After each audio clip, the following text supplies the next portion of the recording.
is. I don't know if I can share that whole thing on Facebook, but I'll certainly try.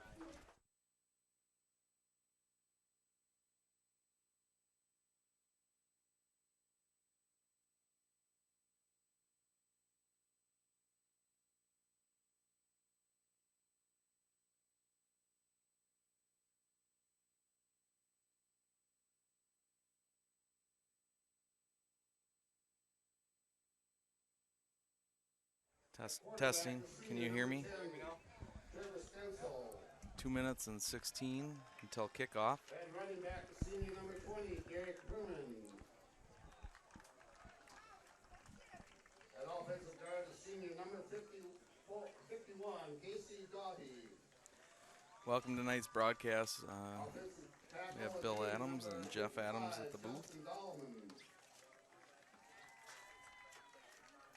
Mr. Bill Adams will be running the scoreboard.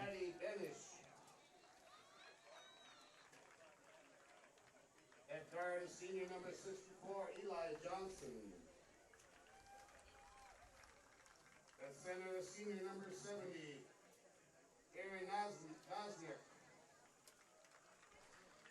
At tackle is junior number The announcer 77, announcing the starting lineup is Gary Grubner. This is the 11th year announcing JWP home football games. Little tribute out to Scott Steinberg. He is our chain gang, and he is organized and got that set up for the last 41 years. Can you believe it? 41 years. Amazing. If he's sick, he's there. So pretty awesome. Bill Adams has the football scoreboard ready to go. Pretty impressive.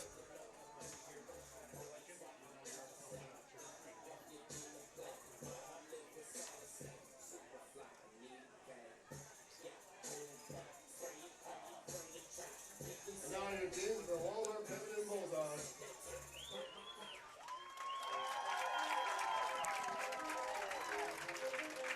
Bulldogs are led by third-year head coach Bill Joyce.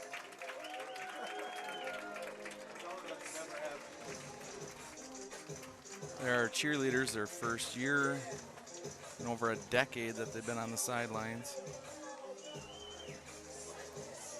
Pretty cool. Brooke Lang and Megan Sheeran, two JWP teachers, decided to help move this program along.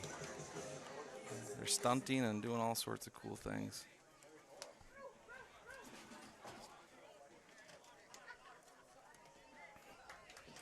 Assisting Bill Joyce tonight is Ryan Lutke, Kyle Morgan, Scott Thompson, and Brad Willett.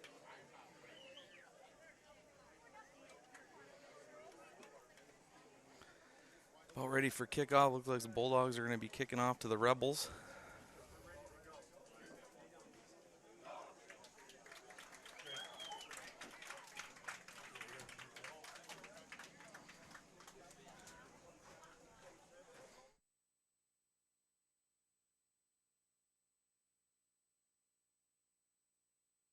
Thanks, Thad.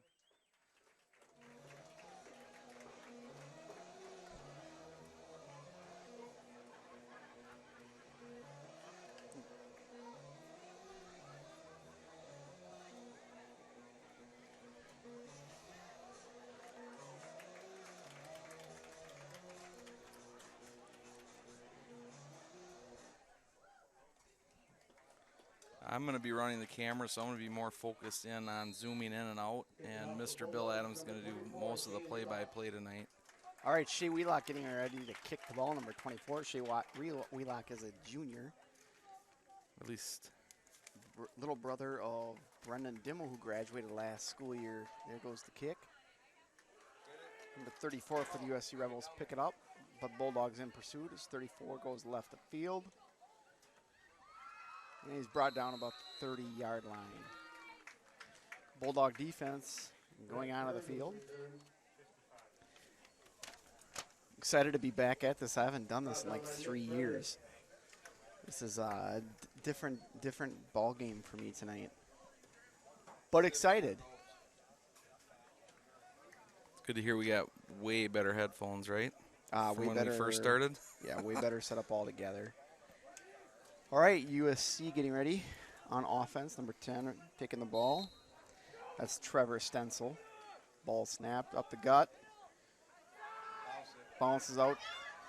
Brought down by number 20 for the Bulldogs, who happens to be Walker Miller. 8-yard gain. It appears to be an 8-yard gain. 8 and 9. 9 it is. I stand corrected.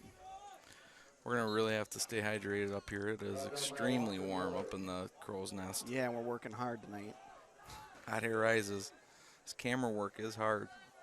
Again, Stencil ready to take the snap. Again, up the gut, number 20. For a gain of about 9 yards again.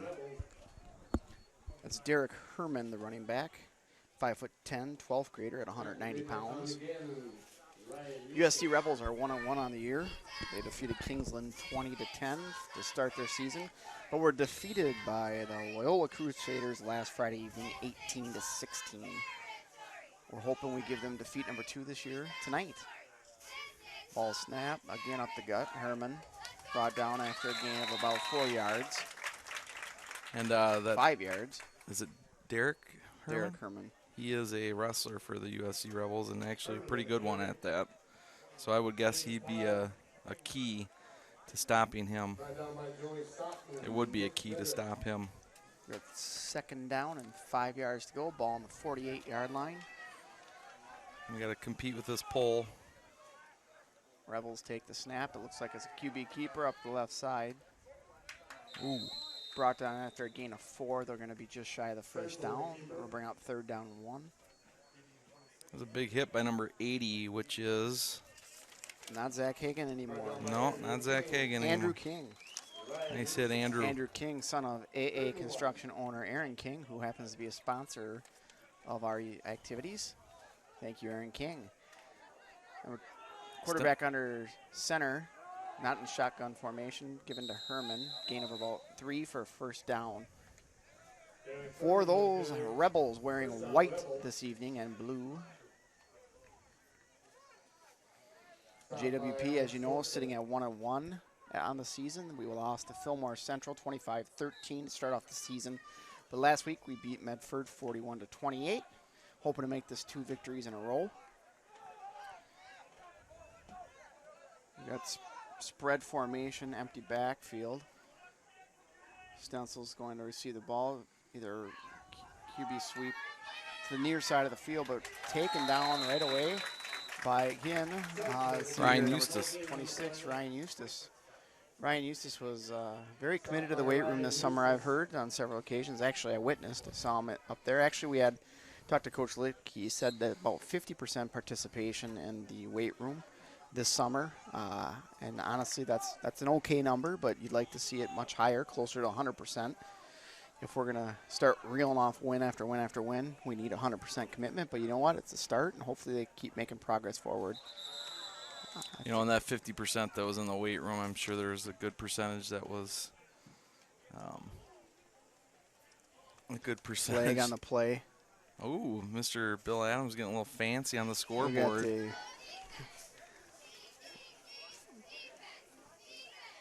No, he started walking back on a false start, but it looks like it's going to be encroachment on your Bulldogs.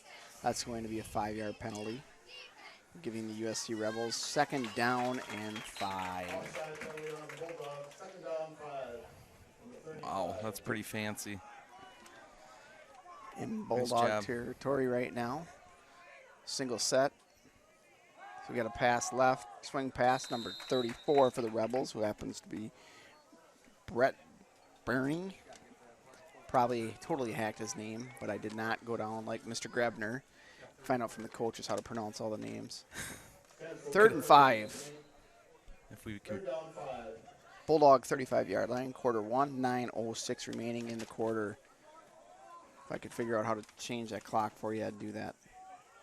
I see it now. All right, shotgun formation again. Stencil back, receives a snap. Up the gut to 20, Herman. Herman cuts left slightly for a 3-yard gain, bringing out 4th down and 2 They're going to be at the Bulldog 32-yard line.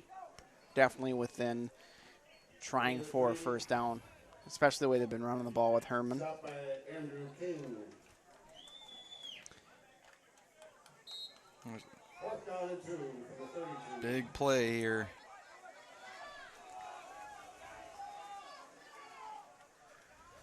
Getting to Herman. We stopped in the backfield and brought down short of the first down. It's going to be Bulldog ball. Nice job, defense. Ryan Eustace, that weight room paid off because That's right. that Derek Herman is a stud. He grabbed some jersey, pulled tight. Good job to Ryan Eustace. There's a good close-up of him. Held Down by Ryan Hughes. him up, allowed the rest of the defense to pursue. All right, looks like we're going to have Josh Janicki, shotgun formation, Tom Gannon, a single set back. Tom had a fabulous game last week. From my understanding, he did. I did get to watch it. I was not present, though. Come left here by Gannon. And where'd you for watch long. that, Mr. Adams? In the comfort of my own home. There's a flag on the play. Not sure if it's an actual flag or if it fell out of a pocket. It is going to be a flag on the play. Stop by Ryan Kloof. And your head official there is Mr. Ted Herman. He's actually a police officer. He's a school liaison officer at Albert Lee Public Schools. I did not see the penalty call, but it was 5 yards to the Bulldogs' advantage. Looked like from the spot of a foul. Spot of the penalty, I should say. Just going to put the Bulldogs at first down and 8 yards to go. Josh Janicki had a very nice week last week throwing the ball to Alex Cholstead.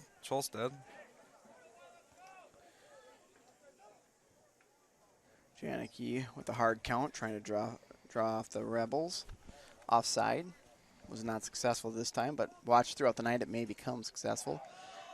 Quick dive play. Looked to be Gannon again for about a 2-yard gain.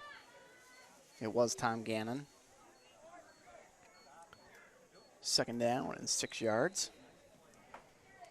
Sitting at 8 minutes remaining left in the game. I know it says 6:49, but I'm forgetting to stop the clock. Again, we got Janicki, shotgun formation with Gannon deep. Ball snap, pass to Cholstead. He's going to get the first down. Nice connection there between those two. It's going to put us on the Bulldog 44-yard line. As Frederick said, our goal, or Justin Frederick, an announcer here, would be something along the lines of getting it close to the 51-yard line. Yeah, Justin will be back next week. He's a busy guy. As the whole world knows, the 51-yard line does not exist. It's a 49-yard line. All right, Janicki set. So are the Bulldogs. Ball snap, a little high, but Janicki came down with it. He went deep to number 8. I have a feeling the ball's going to fly a little is. further than normal tonight. With Brandon Sack was the intended receiver. 7:32 on the clock. Second down and 10 yards to go after that incomplete pass. Second down 10 from the 45. Obviously, as many of you viewers know, school is just around the corner. We start up on Tuesday, the day after Labor Day.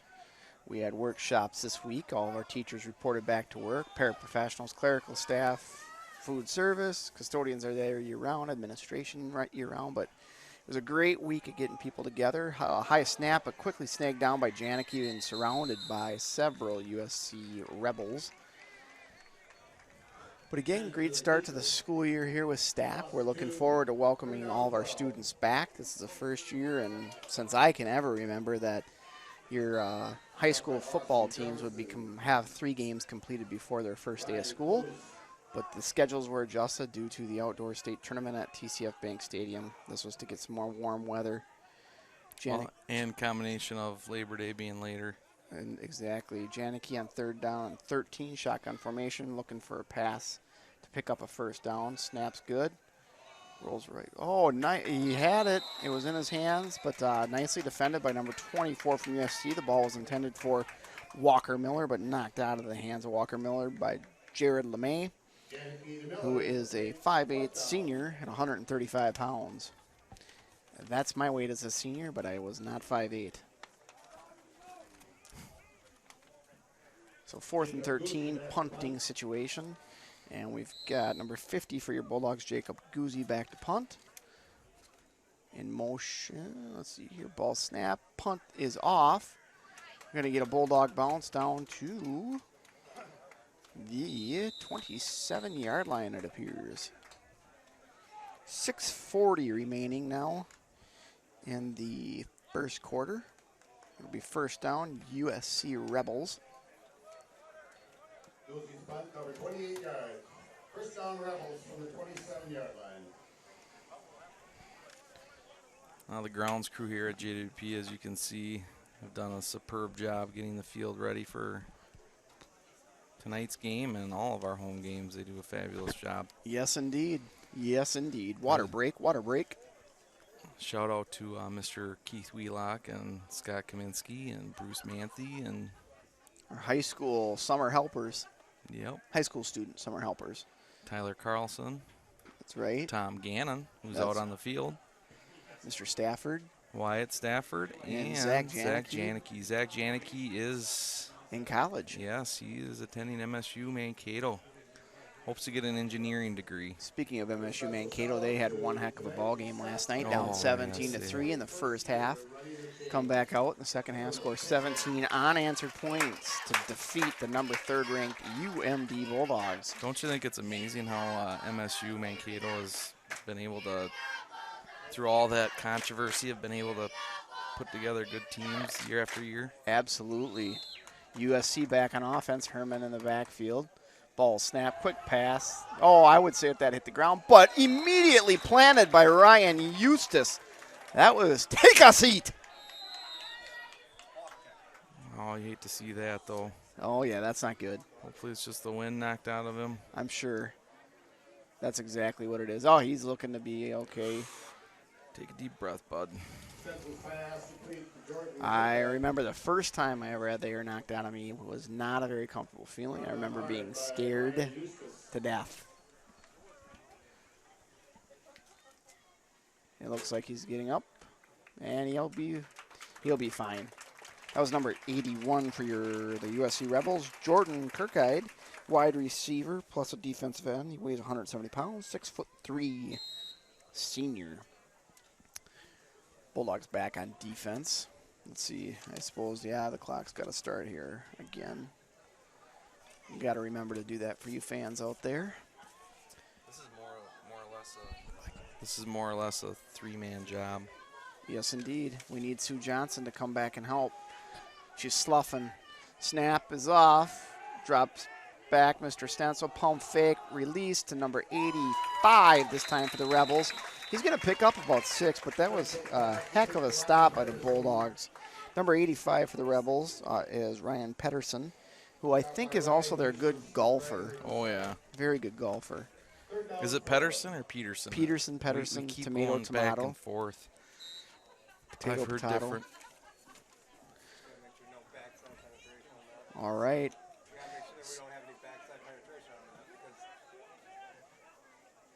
We got Mr. Evan Rosa up here. Oh, we have we're going to have some false start, early movement by the Rebels. Sweet. Very clearly a flag on the play, and I'm going to try to get that flag up on your screens just so you know that it's there. I did timeout. Let's go flag. Flag's on the play. It's going to be 5-yard penalty on the Rebels, setting them back 5 more yards, putting it at 3rd down and 8 yards to go. We'll take that laundry off your screen, and we'll get back to a regular look. Sitting at 5:29 this quarter. I stopped the clock. It's a hard job. All right, Rebels trips left. Quarterback under center, actually not in shotgun formation. Ball snapped, receivers out, ball's released. Intended for number 34 and knocked away by number 80, Andrew King. That was a heck of a defense on that play by Andrew King. Yeah, I bet you, it looked like he was out there throwing shingles. I wonder if he helps his dad throw shingles, and he was throwing that ball away just like a shingle. 5:14 remaining, 4th down and 9.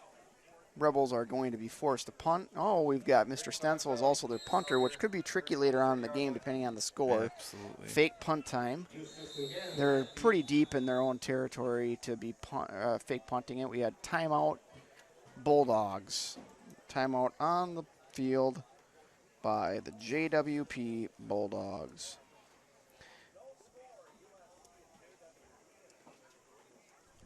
And just below us, we have the radio station KBEW out of, I'm not sure where they're out of, but they're here. They're out of that town located in southern Minnesota. We've got JWP down to 2 timeouts. I believe that was our timeout. Looked like it was JWP's timeout? Okay. Mr. Skinner has confirmed that was JWP's timeout. Mr. Skinner is one of our fortunate staff members.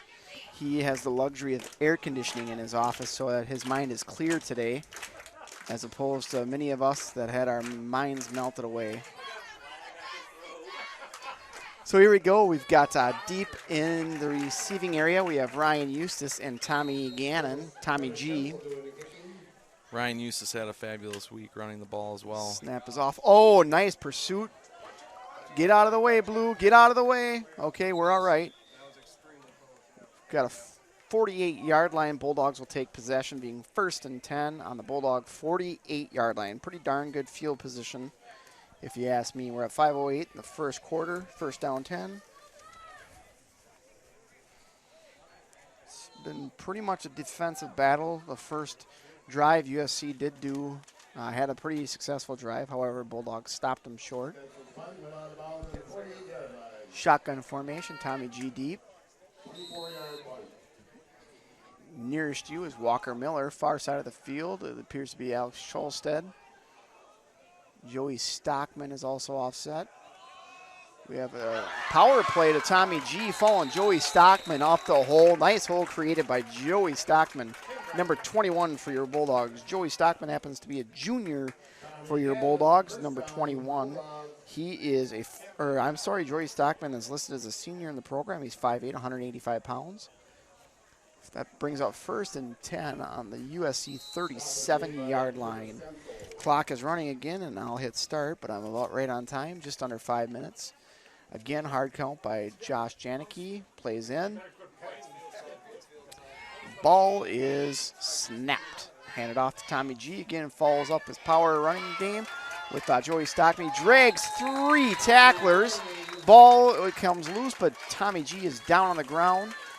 They're saying no fumble, which is a great pickup again. Again, Joey Stockman opening those holes. Got to say, Joey Stockman's reminded me, I think Joey learned a lot from the history trip this summer, because he's certainly looking like one of those train engines we saw in Sacramento, just clearing a path for Tom Gannon. And Tom's being the good little caboose he can be, following his engine to the end zone.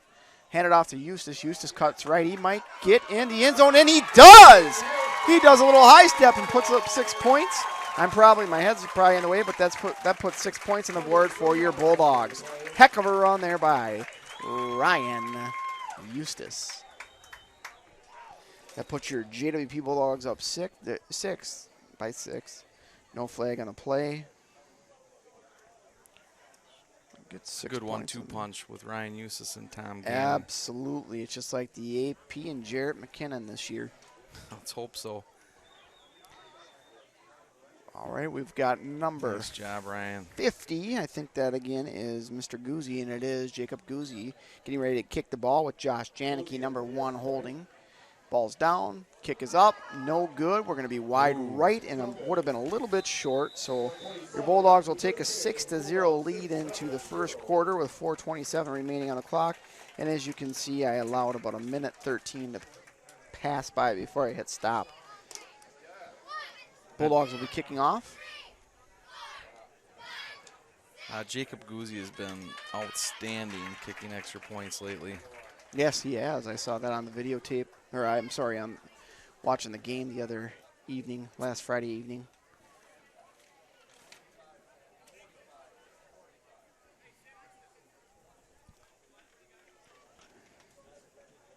Outstanding.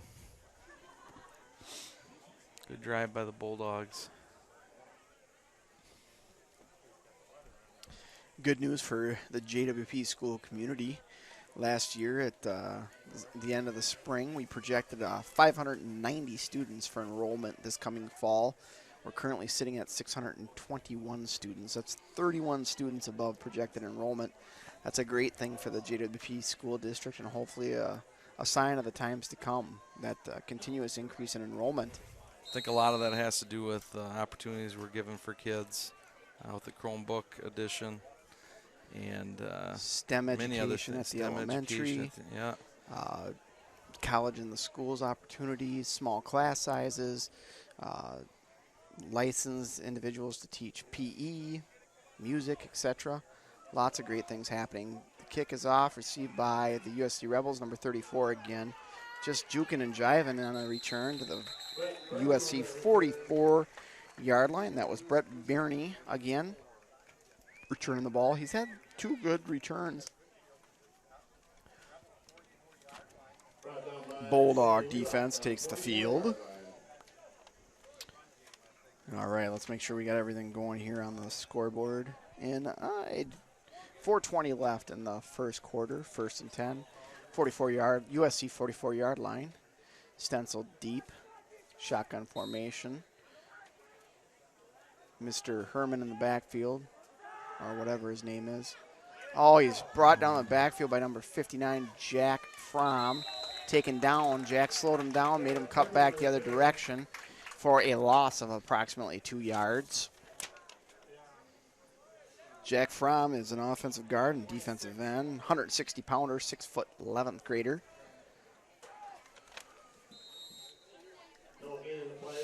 That was a great, well, I guess it was no loss. So we're 2nd and 10, and they're still 10 yards away from that first down, only 2nd down though. Bulldogs up 6-0, 3:40 to go in the first quarter. Drops, pass 82, brought down by, I can't tell, that pole's in the way.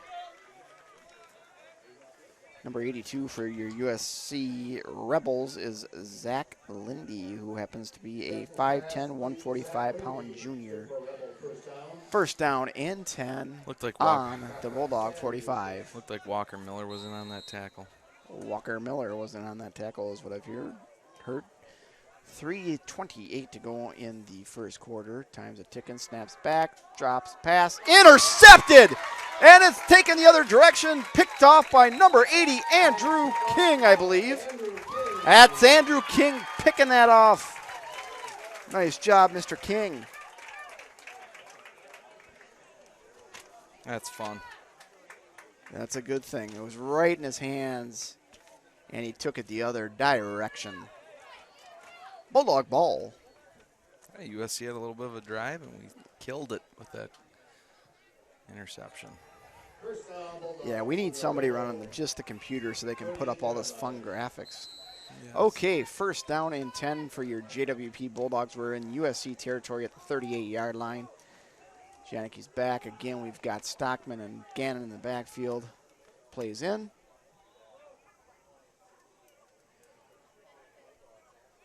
Ball snapped, a little high, taken by Gannon up the gut. He goes forward for about 2 to 3 yards. We'll see what the call is on the field by Mr. Grebner. If you're just joining us, I'm Jeff Adams, Activities Director, alongside Bill Adams, the Superintendent of JWP Public Schools.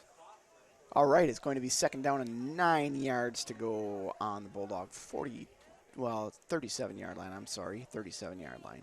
Correction. I'd say it's probably About the 37-yard line. line. Ball snap, little higher. Gannon. Ooh. Gannon's met immediately in the backfield and brought down by number 51 from the Rebels. Number 51 is Casey Doby, offensive guard, linebacker, 200 pounds, 6-foot senior. Stockman coming off the field. Looks like Ryan Houston as tailback. Nope, he's not. That's Tom Gannon yet. Ryan's on the sidelines. I do know that Ryan plays a lot defensively and offensively, so they tend to run Tom a bit more just to keep Ryan fresh. Ball snap, drop, pass up. Intended for Bulldogs number 2, and Charleston had it in and out. Good defense by the USC Rebels. Good effort by the Bulldogs. We're sitting at the 38-yard line, 4th and 10. We'll see what they decide. It appears to be they're going to punt the ball away. Good call by Coach Joyce. Let's pin them deep in their territory. Hopefully come back with good field position after their punt, because we will stop them. Looks like Mr. Guzzi will be punting the ball again. It is Mr. Guzzi. Jacob's counting to make sure we've got 11 men on the field. Looks like we're short one. Well, he's saying we're good.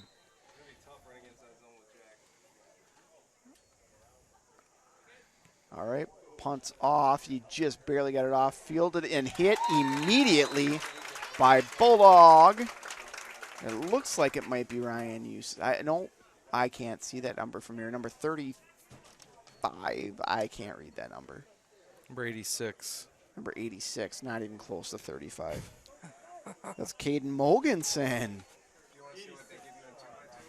Ed and Jody be proud of that young man after that hit. All right, Rebels getting ready to take the snap. Again, Stencil in shotgun formation, single back set. Ball is snapped right up the gut. Brought down by number 44 and a plethora of other Bulldogs. That Herman's a darn good runner. Is that? Yeah, it's Herman, Derek Herman. Fumble and recovered by JWP. Fumble, are you kidding me? That is outstanding. Deep in Rebel territory. Let's put this away. I did not catch who got that. I didn't either, but he didn't catch it either because he fumbled it. Who got that? I'm assuming a Bulldog since it's our ball. That would probably be about right. All right, Brandon Sack hustles off the field. Bulldogs getting ready to receive the snap. That'd be Josh Janicki again. It's almost appears to be a spread formation. Motion left. High snap retrieved by Josh Janicki. Josh just runs around the backfield and is brought down by a group of Rebels. That was good recovery by Josh Janicki, saving some very difficult situation should we turn that ball over. I'm not doing good with that clock again. There's actually not 3:14 left. It's been 3:14 for about 7-8 minutes. So you know it's not possible. So we're actually sitting at 1:25, counting down in the first quarter. Bulldogs ball, second down, 15 yards to go on the 30-yard line. This ball is snapped here shortly. Plays in, appears. Ball snapped. It's going to be a pass. Quick pass, though. Oh, no. Ball's turned over to Rebels. Intercepted. Ball's off the hands of Tom Gannon. Tommy G. It's all right. Hey, to overcome adversity, you got to keep your head up, keep your head in the game, and stay focused. You know, knowing Tom Gannon, he is definitely going to make up for that later in the game. There's only 1:05 remaining. Yeah, he absolutely will, but only 1:05 remaining left in the first quarter. We're just going to let this clock run on the screen until we get caught up to what is actual time left. We've got trips near side of the field. USC Rebels. Ball is snapped. Drop back, quick pass, swing pass, brought down after a gain of about 6 yards, 5 yards it appears. So they're going to be sitting at second down and 5 on the 29-yard line, just shy of the 30. We've got 40 seconds left. This will be the last play of the first quarter unless there's a timeout or some other some other reason to stop the clock. But more than likely will be the last play of the first quarter. Bulldogs will be leading 6-0, hopefully. Just under 30 seconds. All right, ball snapped.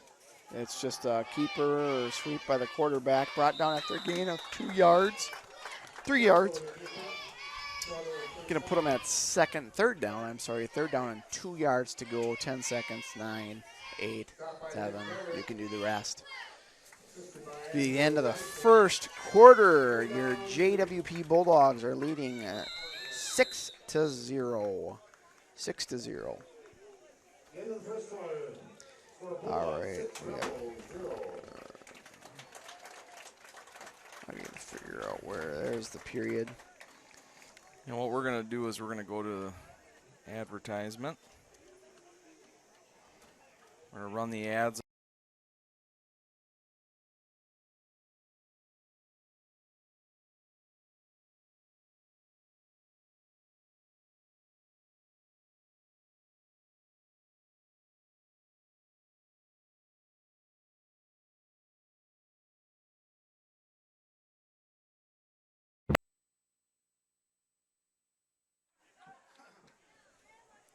Yeah, we most definitely need somebody coming here to run just the computer. I mean, we can change the down, we can change the distance, we can change, I mean, everything.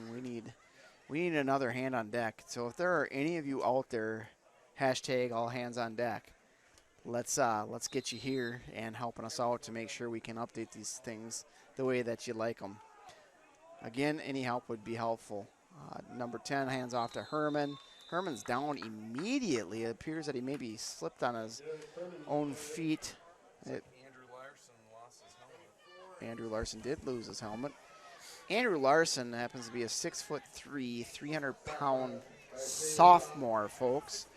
If Andrew Larson keeps working hard, stays in that weight room, he's going to be one heck of a force, not only this year, but in the next 2 years. He's a big boy. All right, we have 4th down and 4 yards to go on the 30-yard line. It's very clear the USC Rebels will be punting. Stencil deep to punt. We've got receiving the ball. I can't see that number from here. I maybe need to start wearing my glasses. There goes the punt by Stencil. Pretty darn good punt, actually. Backs up Walker Miller. Walker lays off the punt. Lets it be down by the Rebels. Bulldogs look pretty darn good that first quarter. They ran the ball well. Defensively, they did some things very well. They got tough. I believe the saying is bend but don't break, and they definitely did those things. They bent a couple times, but did not break, meaning they kept the Rebels out of the end zone or from getting a first down, whatever it may be, but got the ball turned over. So Bulldogs are back on the offense. First down and 10, 11 minutes to go in the second quarter, and I don't even think I should attempt to do this clock, but I'm going to for the fans' sake. There we go, 11, I'm going to down. Start clock. All right, so first down play, not sure what happened. I was too busy. Tom Gannon got about a 2-yard gain. Yeah, it looks almost like a 4-yard gain. Was it a 4-yard 2 times 2. 3 yards. Ball on the 26-yard line. Second down and 7 yards to go. Cholstead near side. Ball snapped up to Tommy G. It almost looked like he kept it. Tommy G breaks it outside. Oh, you could have maybe have been gone. I know Cholstead's upset at himself to be all honest, Cholstead did a nice job blocking, but that defender shed that block very well. Very good defensive play. All right, that's a first down, though. Cholstead is very competitive, just like most of these Bulldogs are out there, but he does not like to see his teammate be tackled from a defender he was blocking. And that'll fire Cholstead up. He'll be ready to rock and roll.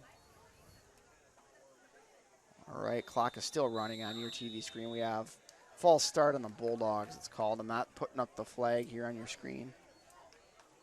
We got Mr. Ricky Johnson tuning in from college. Oh, Ricky the Sticky. Ricky's playing a little football up in college, I think, if I remember correctly. I'm hoping that Ricky's going to make it back for our fantasy football draft. All right, Bulldogs are set. First down and fitting to go. Ball on the 28-yard line. We sit here in the second quarter, and again, I'm sorry I'm letting that clock get away from me. I'll stop it, though. Tom Gannon, wow. Nice run, bud.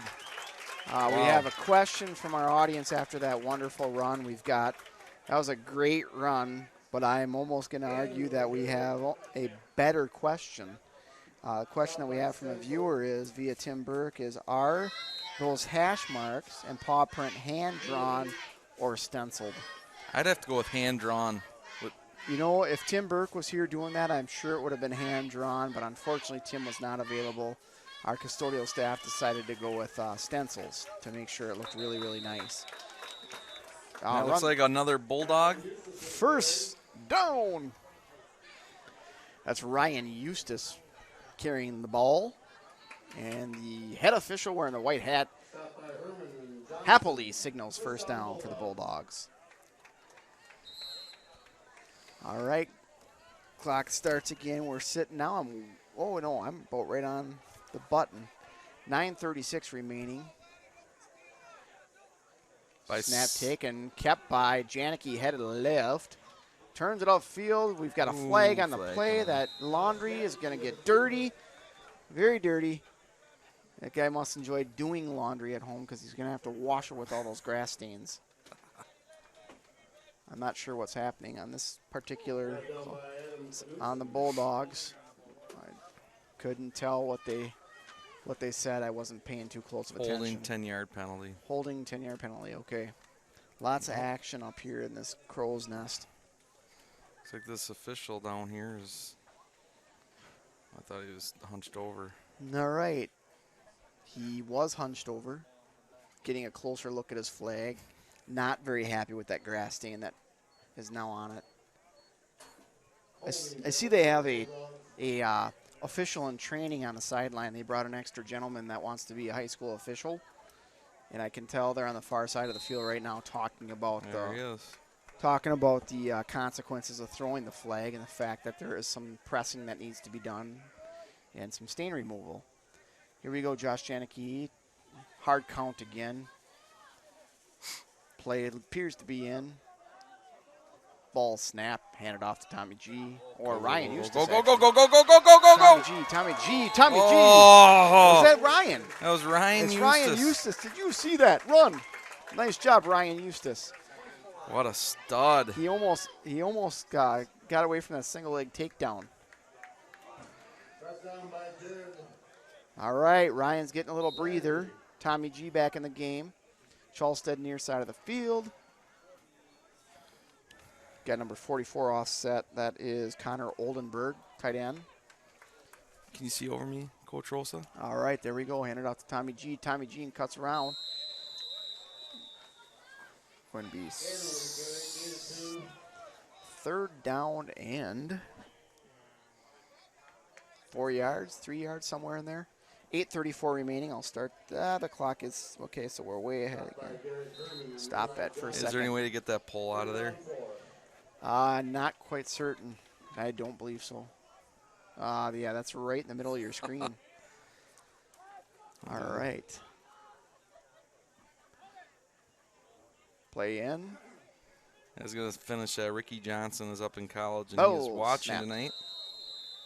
And he says the quality is way better. Yeah, the picture looks much, much better. But it could have looked much better with high definition, but we could not get the audio to work today. I thought it was working.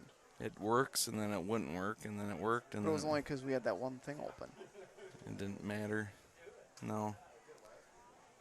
We had it working. Well, it's better quality. We should have just tried it. I double checked and triple checked, and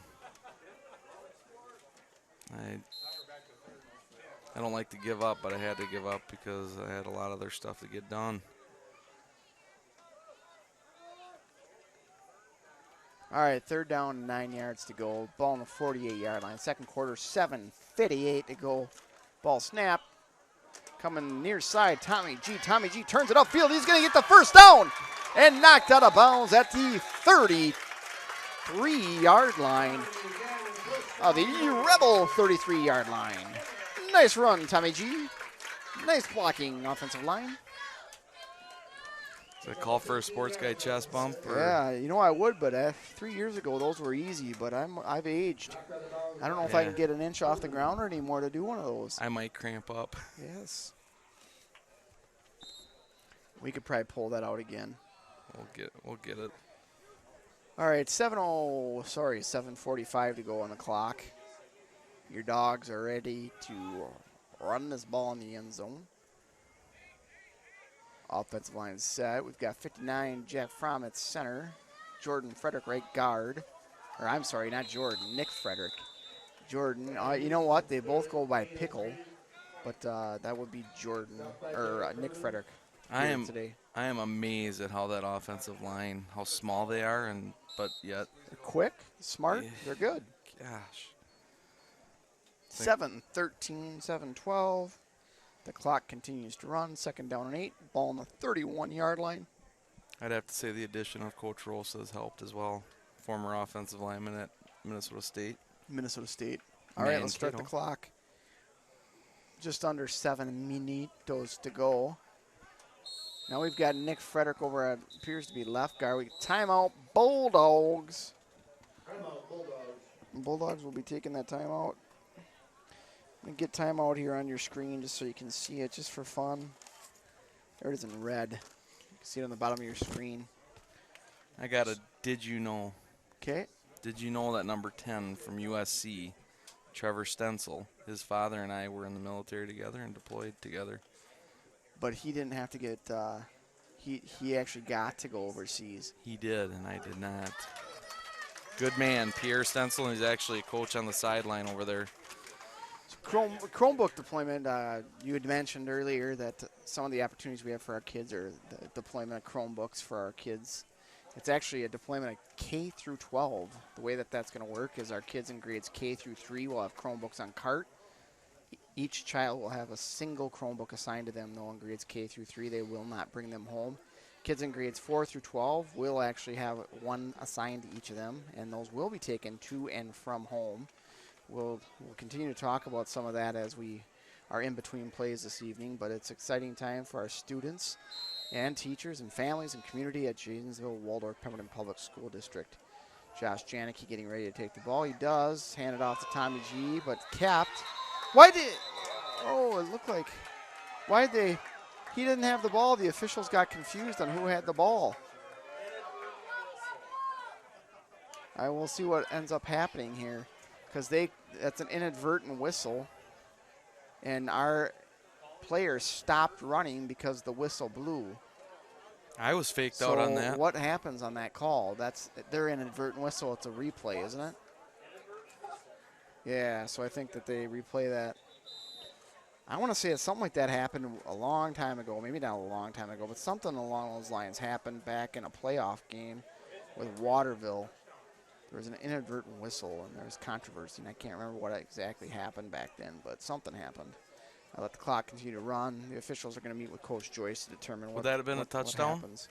No. No, that would not have been a touchdown. But he was still on his feet when they blew the whistle, and it was a great play fake. Should be 2nd down. Do you think they're keying on Tom Gannon? They are most definitely keying on Tom Gannon. I would assume it's 2nd down again.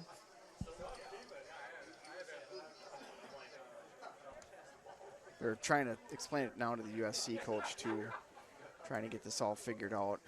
Piers is going to stay 3rd down. Mr. Scott Steinberg has not changed anything on. It looks like he is now. He's going to adjust it. Yep, back to 2nd down. So that'll be a replay of 2nd down with an inadvertent whistle. Bulldogs are ready to rock and roll, though. They're at the line of scrimmage, ready to play some football. The officials will probably take a little bit more time blowing the whistle now. Those things happen, and it is tough sometimes, especially if you have good execution like that. And one thing the State High School League has pushed is that the officials do blow the whistle at a much earlier time. You know what I mean? Because of late hits and concussions. And it's all to protect the athlete. And it's safety first for the State High School League and for our kids. All right, hand it off to Tommy G. Tommy G does cut it up. Has a great gain. Great hole. Huge hole by the offensive line, actually. Tommy G's got a good gain there. Again, fun to based watch. on that hole. Fun to watch. It's going to put it at 3rd down, I'd say. It appears to be about 4.5, 5 yards, somewhere in there. Bulldogs are getting set. This side of the field, you got 21 Joey Stockman offset. Snap is off. Pass. Release to 21 Joey Stockman, hit immediately by number 34 from the Rebels. It's going to bring out 4th and short, sitting at the 27-yard line. This is 4-down territory, I assume. But again, whatever Coach Joyce is thinking, he's thinking, and that's what should happen.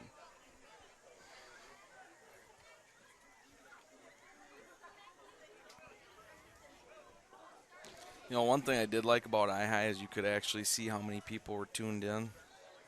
And with the NFHS network, There's no don't have counter. that. I don't have that capability. That's one thing I did call them about. To add. That's kind of fun to see that.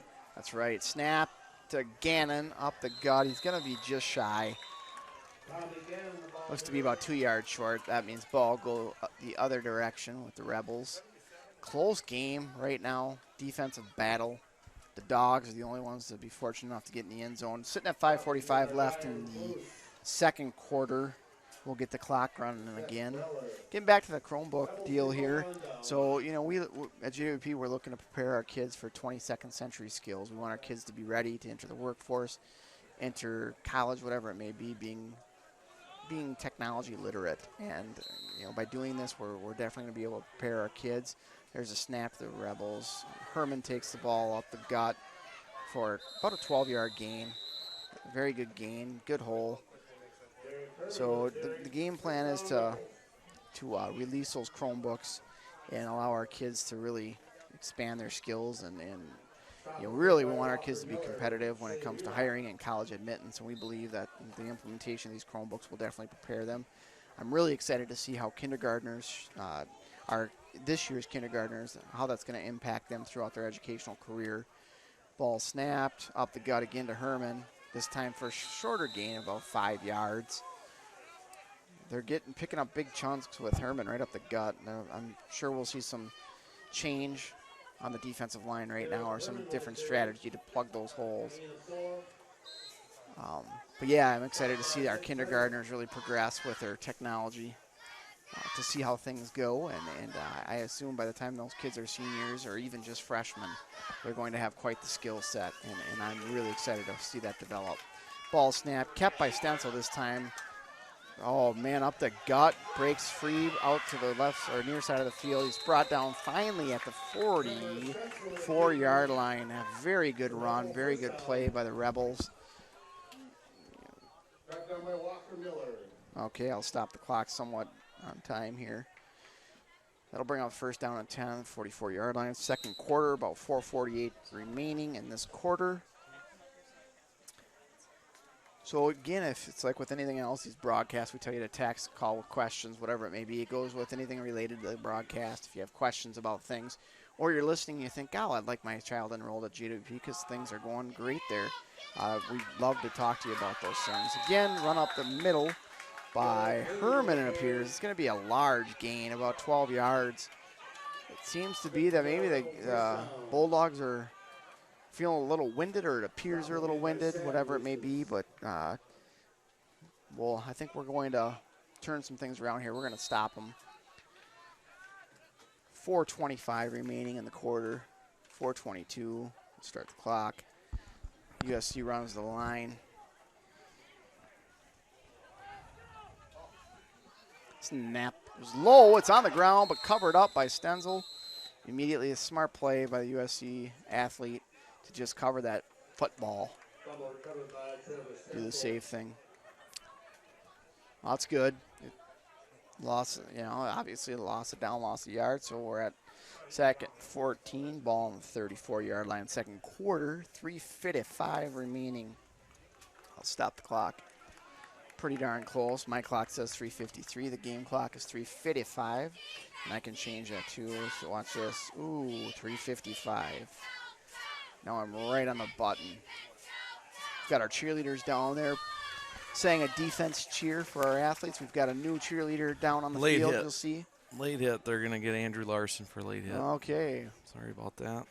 I'm interrupting you there. I didn't see the yellow laundry on the field.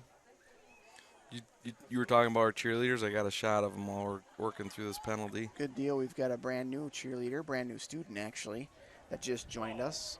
That's exciting. Appears to be a late hit. It's still going to be second down, I believe. Cheerleaders are Anna Fleming, Marlena King, Danny McGregor, Shauna Nino, and where'd that list Ashley go? Wilson or Amber Wilson? Amber Wilson. Ashley Wilson. Is it Amber? Maybe Marlena King. I already said her. Feel like we're all missing right, ball some- snap. Stenzel all right. Quick pass, 81. Brought down, but not until the first down is gained. I feel as though it's getting warmer this evening. We were expecting rain, but we didn't. Must have broke up before it got to us. I don't know, though. I saw an umbrella out over there. Maybe it is raining or sprinkling out there. I don't know. And I see another umbrella right there. There you go. And it does appear to have raindrops on it. Oh, yeah. It's raining, but we don't feel any of it. And my phone just buzzed and said late rain coming soon. Oh, no. Bring him down. He's in for the score. Herman is. That's a heck of a run. He broke many tackles. It's a touchdown, bringing it into 6-6 tie. Darn it. They're just having a ton of success up the gut right now. I'm assuming there'll be some adjustments made at halftime or even before halftime. We need to have a good offensive drive to get it down within scoring position and hopefully put it in the end zone. Doesn't look like they got an extra point kicker. They're going to be going for 2. Oh, maybe they do. No, it's clearly an extra point kicker. Yeah, no. Just kidding. Oh, they're going into different formation, going for 2. Man in motion, snap, pass, and it's incomplete pass. Woofda, as they say in Minnesota. 6-6 Bulldogs, Rebels, all tied up. 3:29 remains.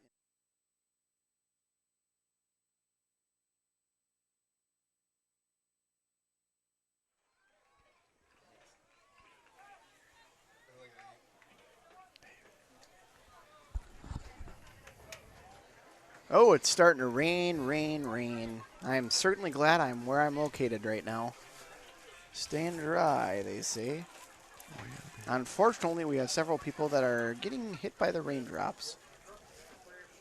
All right, so yeah, we've talked about Chromebooks. We talked about the start of the school year, bringing staff back. Lots of great things happening at JWP.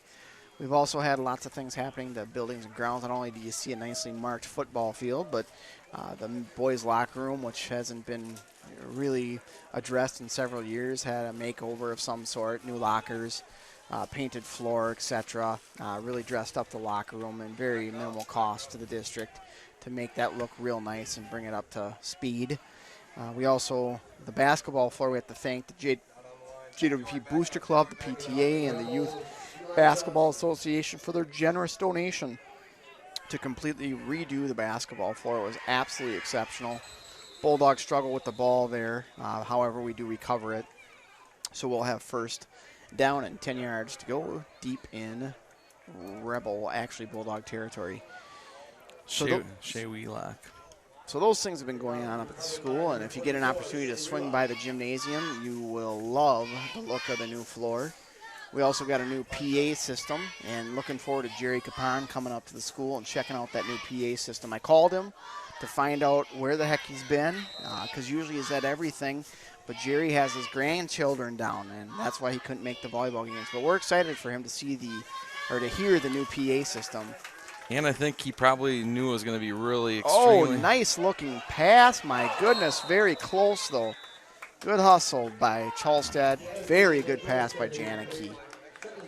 Yeah, Jerry, I called him, and I told him, I said, we got a surprise for you. And he said, I don't know if I like that surprise. And I just told him, he's going to like this surprise. So Jerry's been very informative in terms of the need for improvement of our PA system in the gym. And we had that updated this summer as well. So again, another great thing to have done for our student athletes and our kids in general. The JWP school and community, obviously, because a lot of you come to these activities. Bulldogs stopped here, actually a loss of about a yard on that run. 3 minutes remaining in the game.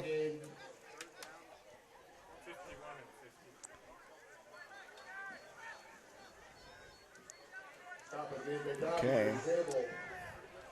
Obviously, many of you know the baseball field was completed, and we were actually able to play on it this summer. Or I'm sorry, this baseball season, which was a blessing to have a nicely manicured field. Balls. Oh, we've got another flag on the play. At least I thought I saw a flag thrown. Yes, there is a flag thrown.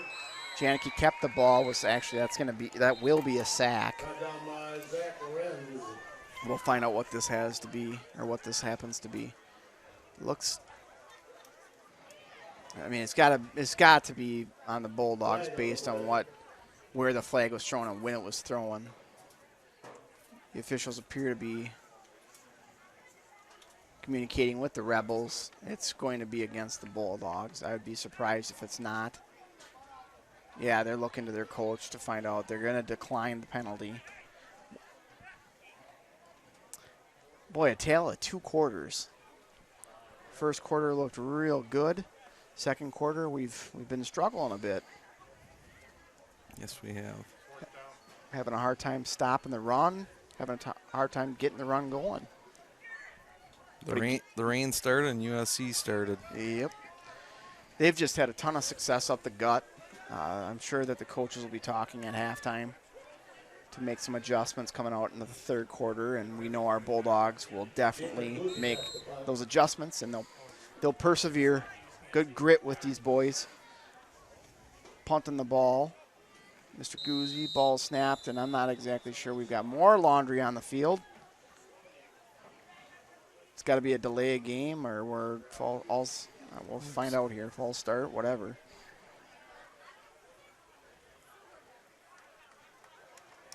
I can't tell. Yep, again. 5 more yards, it'll push us back. Not a good situation with 2:36 remaining in the game. Or I'm sorry, in the first half. As I said, 2:36 remaining. It's 6-6 score. Bulldogs have 0 timeouts remaining. I'm sorry, 1 timeout remaining. USC has all 3. There goes the punt. We got a flag. It's definitely going to be a roughing the kicker. We'll find out what that is.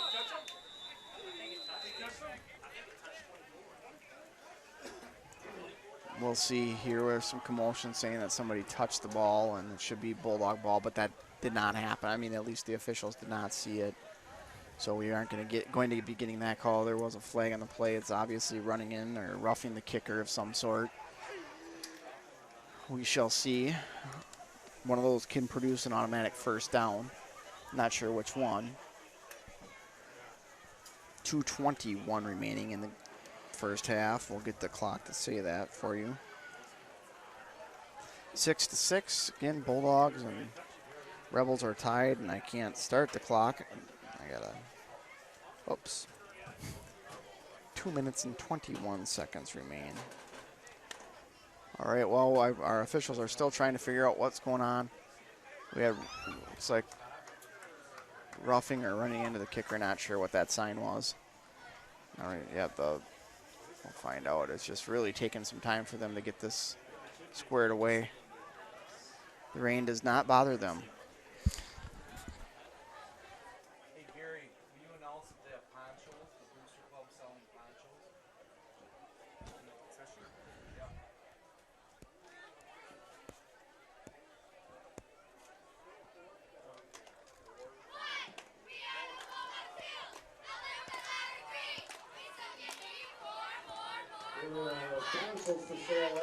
Still 4th down, it appears, in about 5. They're going to punt the ball, but much better situation than what we were prior to this. We were not in a good situation deep in our own territory having to punt the ball away. It was a pretty darn good punt by Jacob. They would have been at about the 48, 49-yard line, but we're hoping that this second opportunity will give them worse field position than what they were going to have.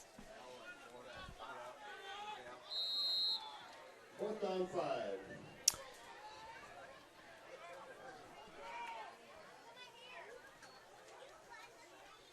Oh, nice punt. All right, well, we'll see here how this ends up. I guess it's about the same result. The yard difference is what it ends up being, about a yard difference. We talked a lot about what we've completed at JWP over the summer and over the last year in terms of building remodels, so forth and so on.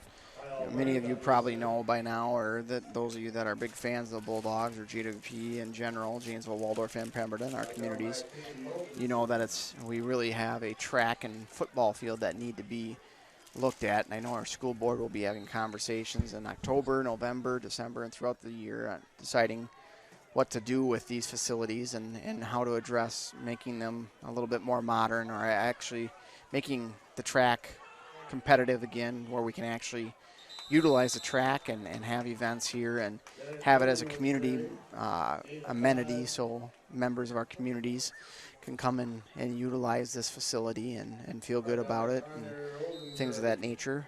So we'll look forward to those discussions. USC's second down at about 5 yards, handed off to Pedersen again. Pedersen cuts it left after coming up just a simple power off tackle for a gain of about 10 yards, maybe even more. Sitting at 1:47 on the clock. I'm so sorry for not starting this clock again. We'd love to have somebody step up and volunteer their time to do this stuff. Okay, so we're sitting down at first down at 10, 36-yard line. We're in the second quarter, 1:35-ish to go. Timeout, Rebels. That brings them down to 2 timeouts remaining. I'm just going to let the clock run until we get to the same time that is on the actual game clock, which is 1:35.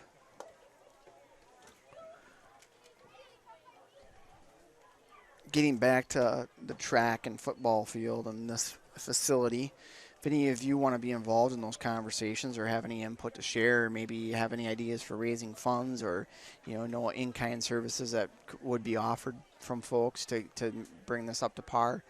One of the big issues, or there's several things down here, we can't even use the track. Really, the football field's crown is virtually pretty much essentially gone.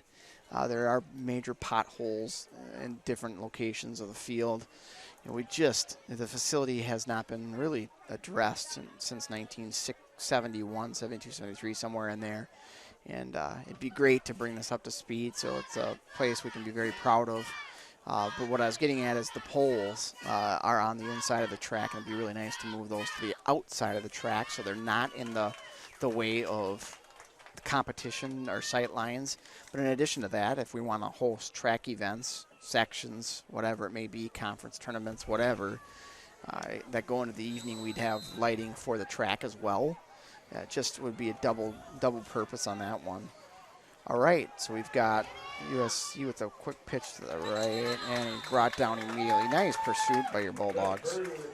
I would add to the crow's nest being inadequate in size as far as. Oh yeah. We have a radio crew outside right now getting wet. They probably had to. Right. They probably had to stop broadcast. When you throw in our porta potties, which there's no light in there, it's hard for people that want to come here and watch a game and then have to battle trying to get in and out of the porta potties without lights. We have our elderly folks that come down here and have to deal with that. And, drops back, he releases the ball, but he's hit, and he catches the ball. It is caught for a first down, for a Rebel first down. Some of that is just a little bit of luck on their side as well. Good for Rebel first down. Stop was made by Connor Oldenburg. All right, stop by Connor Oldenburg. Sorry, we're sitting at 55 seconds remaining on the clock. First down and 10, ball on the 15, low snap, caught by Stenzel, taken by Herman, upright, cuts left for a gain of about 6 to 7 yards. Sitting at about 45 seconds remaining. Getting down to 40. They really need to, again, this comes down to that bend. Don't break. Don't let them in the end zone. You're letting the clock run. You only have timeouts remaining. Second down, 5 yards to go. But about another 5 after that to get in the end zone. Ball snapped to Herman, comes left. He's met in the backfield, taken down by number 26, Ryan Eustace. Timeout called by USC. There is 20 seconds remaining. There are 20 seconds remaining. They call a timeout. They're down to their final timeout. This is where the Bulldogs again need to play tough, solid defense.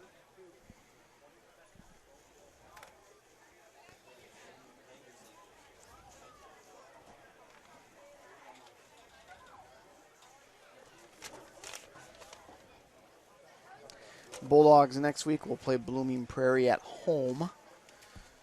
And the USC Rebels travel. Actually, they play St. Clair. I'm not sure if it's in St. Clair, if it's at home.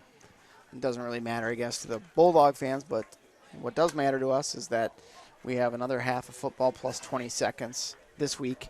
And then we welcome the Blooming Prairie Blossoms. Blooming Prairie is playing St. Clair this evening over in Blooming. Not exactly sure how that's going, or I'm almost positive we don't have any fans over there. All right, USC takes the field after that timeout. 1 remaining. Got Stencil right under center. Power formation with Pedersen, or I'm sorry, Herman. Herman falls as his lead blocker, as fullback. It appears they may have the first down. I don't know if they're going to measure it or what. 16 seconds remaining. Looks to be official timeout.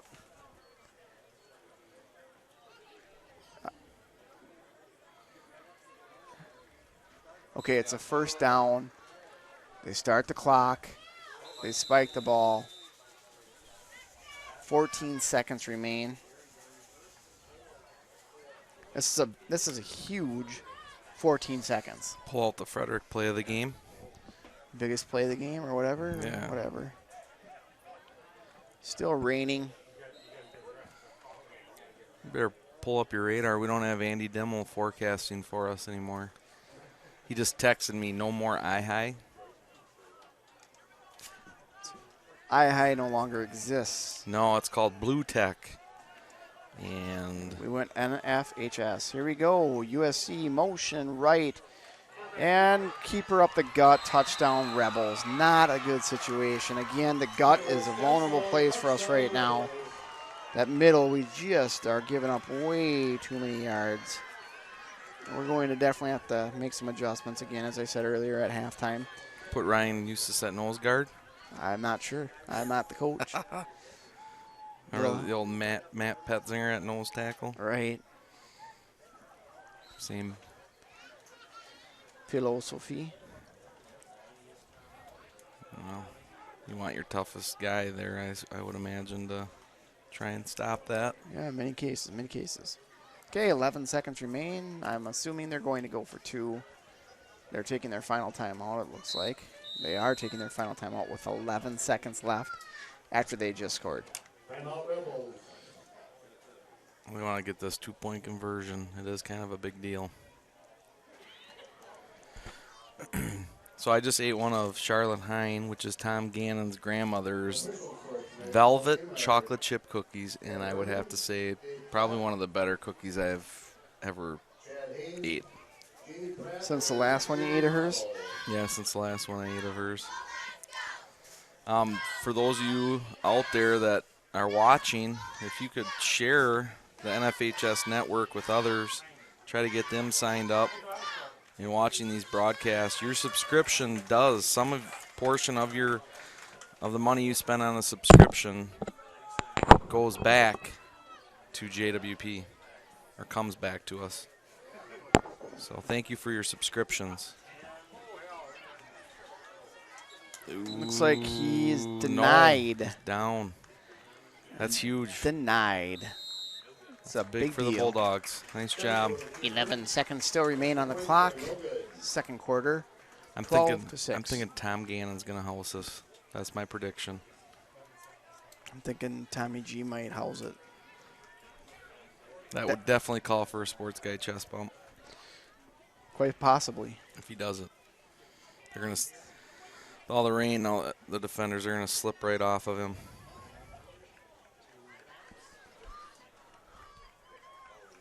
This first half, I will have to say, has really taken quite the time to get through.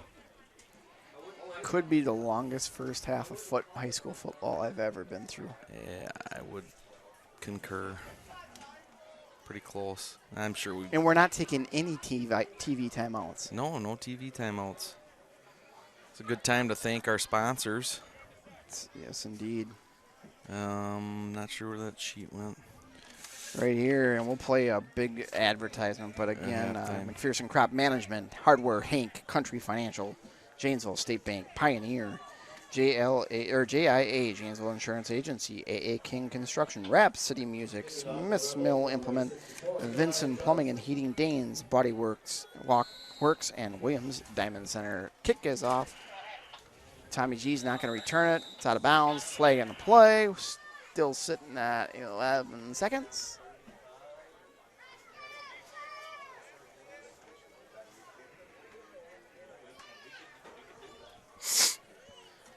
I'm not sure. They may just re-kick. I don't know what's going to happen. I think I'd make them re-kick. I don't know. What do? You do what Coach Joyce does. True that.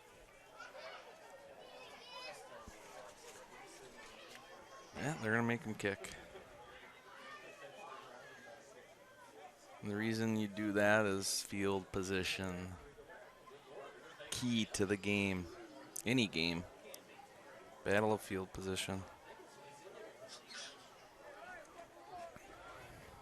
I'm fielding quite a few text messages. That's why the camera work isn't as good as it was last week.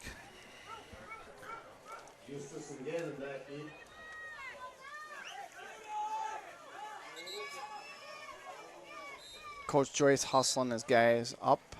They're pretty deep, and they actually should probably move up quite a bit further yet. Yeah, but one step. Stay 10 yards out. Yeah, the way these kicks have gone. I don't know. We'll see. Oh, you're talking the middle line? Yeah, the middle line. What are they doing? Oh, they had it at the wrong line. They had it. Okay. Wow. Okay.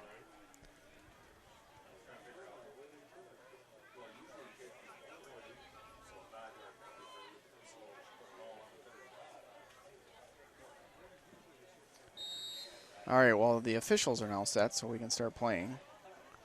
All right, there we go. Ooh, Ryan Eustace is going to house it.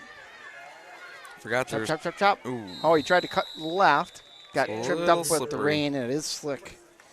6 seconds remain. There is not enough time to still score.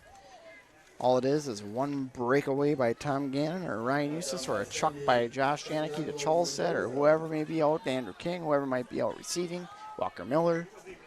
The list goes on and on and on. What is the score? It's 12-6. 12-6. I should probably put that in there, huh? Yes. Thank you to the person that texted me that. Now it says 12-6.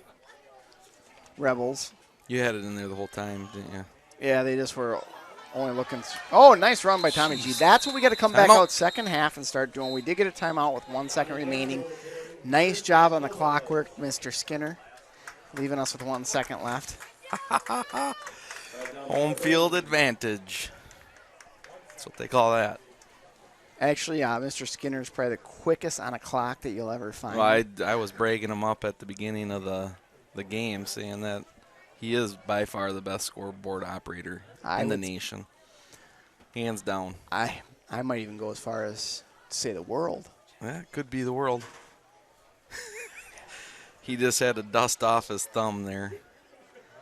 Or shine it, one of the two. He sleeps with gloves on that hand. He dreams about the scoreboard I think operation. he does.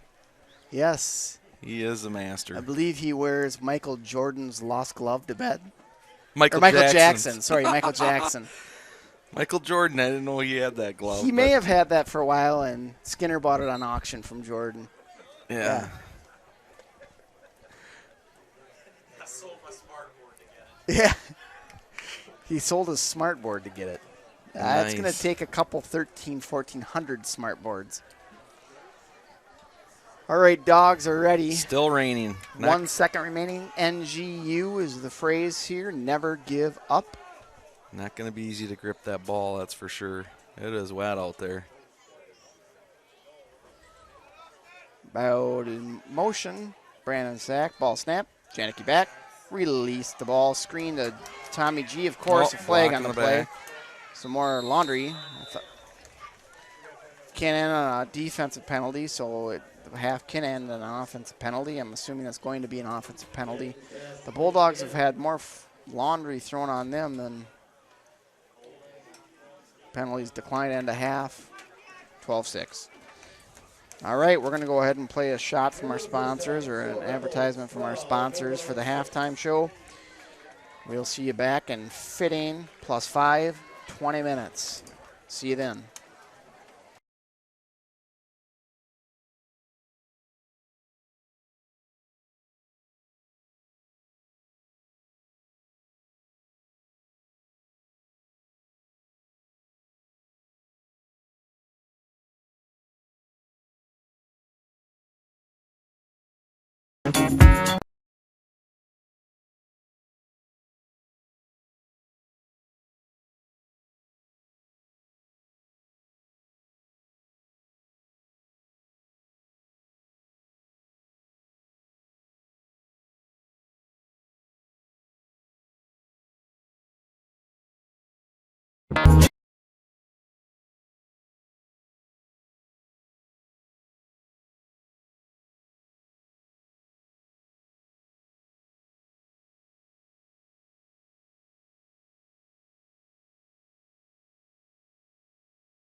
Well, 3-minute warm up here for the Dogs. And Mr. Bill Adams has been superb at the play-by-play today. Way better than I am. not so much. So, Not so much. thanks for filling in for Freddie tonight. It's fine. I'm filling in for Lincoln. Mr. Lincoln Olson, he is a country insurance agent that sponsors Bulldogs. He's at home not activities. feeling very well today, I guess. Mm-hmm. He's sick. But his wife is here working. Yeah, she was sick too. I'm not sure. All right, 2 minutes to go here at halftime.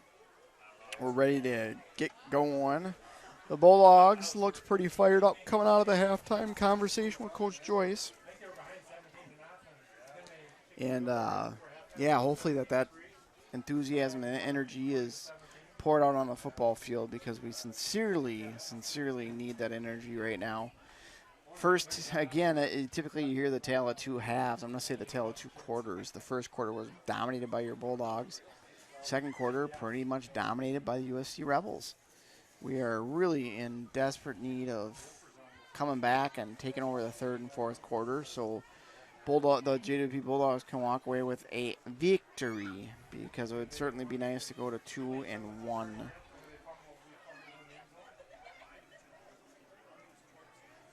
All right, about a minute remaining left of the half. Officials at about the 35-yard line getting ready to hopefully pull things together so we can get going. I will, again, comment that first half took an exceptionally long time.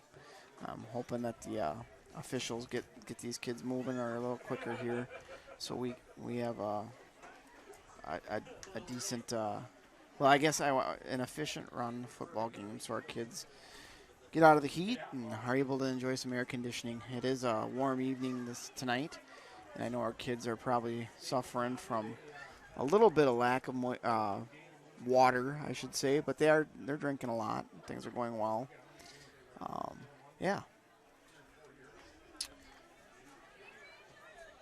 Yeah.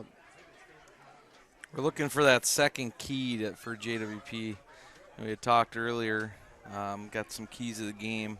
USC, if I were USC, I would probably continue to pound the ball, huh? And I'd say same thing with the Bulldogs. Pound the football, run the clock down, keep their offense off. Keep their offense and our defense off the field. Right. Because that's essentially what happened. I mean, they just pounded up the middle of that second quarter.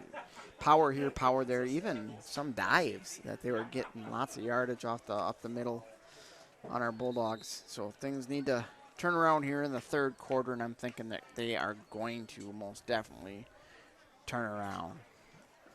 I'm sure Coach Joyce, Coach Litke, Coach, whoever all the coaches are, had a good conversation with our Bulldog athletes, football players during the half. I know our cheerleaders are rip-roaring and ready to go again after that halftime break. You know, Coach Ling and Coach Sheeran were chatting with them, having a conversation about what to do here the second half. So, again, they're strategizing and figuring out what to do, too, and that's outstanding coaching, always providing feedback. So we're getting ready to watch the football game again. And put the scoreboard on the bottom of your screen so you can actually see what the heck's going on. USC Rebels will be kicking off to the JWP Bulldogs. Grab my program here. And it looks like halftime we requested Dale Holscher, custodian, to turn the rain off via radio, two-way radio, and he actually granted that wish. The rain has now been turned off. Ball fielded by Ryan Eustace. We had USC in hot pursuit, but Ryan was able to avoid that tackle. Ryan turns it upfield. Heck of a run by Ryan Eustace. He's still going to the 50-yard line, actually down to the 47. I almost pulled out the 53-yard line, classic Justin Frederick, but I pulled back. We're at 47, 48, somewhere in there, 46-yard line. A heck of a run back there by Ryan Eustace. Keith and Kelly is sure to be proud of that run, as well as little brother Sammy Eustace as well. I'm sure it was actually, I saw Sam jumping up and down on the sidelines. I think that was him anyway. Most certainly it is. So Bulldogs take the field. It looks to be the 49-yard line. I don't know about that spot. He looked well beyond the 49, but what do I know? I'm way up here, and they're down there. Play is set. Ball received by Josh Janicki, brought right by Tom Gannon, turned upfield. Tom, chop, beyond to the 38-yard line. 37-yard line for a Bulldog. First down. that's what the Bulldogs did last week. They came out second half against Medford and just showed them who was boss. Show them who's boss. Go a little bit of Tony LaRusso, or what the heck was his name? Who's the boss? Tony Danza. Tony Danza. Go a little Tony Danza on the Rebels. Bulldogs set. Official sets the ball. Ball snapped. Tommy G again up the center. Up the gut. That's going to be a gain of 4 yards for your Bulldogs, bringing up second down and 6 yards. We need to keep pounding the ball. Just keep running it. Let the clock run. Again, it says 12 minutes on the clock. I will periodically tell you how much time is on the clock. I'm not going to spend my time trying to figure that out and miss what's going on the field. Bulldogs look to their coach for what the play call will be here on offense. It's in. Bulldogs getting set. Chalstead near side, far side. Walker Miller. Lyman down. Ball snapped. Handed off again to Tommy G. Falls his blocker. Outruns his blocker. Now turns it upfield. Brought down. Fumbled out of bounds, but I would say he was down on the field anyway. We're looking at about the 18-yard line your Bulldogs sit. It would be outstanding to punch this into the end zone, to score a 2-point conversion, or at least make the field or extra point and go ahead, or at least, start showing that we've got some oomph and we're going to take control of this ball game. And we'll see some adjustments made at half. I don't know. So Scott Kaminsky just texting. He must be watching now on the television screen. He says, we have now surpassed in our abilities. We have actually surpassed Pat Summerall and John Madden. I'm hoping that Madden 2015 is replaced by Adams 2016 on PlayStation 4. I'm thinking that that's a strong possibility after this game. All right, Bulldogs set. Your Bulldogs are wearing the blue uniform, which is probably an obvious to most of you, but thought we better call that out. Josh Janicki receives a snap. Ryan Hughes just turns it upfield, keeps chopping those legs. He goes forward. He falls forward. It looks to me as though it's going to be a no gain on play. We're hearing gain of 1 to my right. Not certain. Actually, I saw a little bit of regression on that play by the yard marker. 9:55 remaining in the third quarter. Bulldogs down 12-6. Ball on the 17-yard line, 3rd and 9. Plays called in by Coach Joyce. The Bulldogs getting set again. Schulstead near side of the field.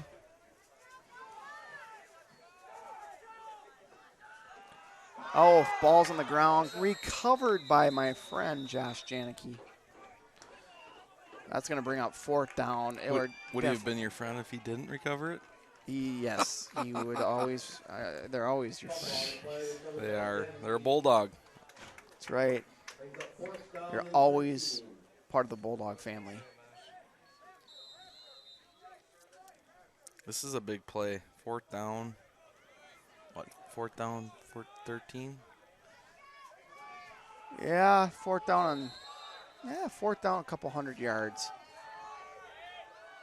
Actually, that wouldn't be possible because the football field's only one set of 100 yards. All right, Janicki gets the ball. He scrambles, heading far side of the field, turns it up a bit, and ends up getting close to the original line of scrimmage.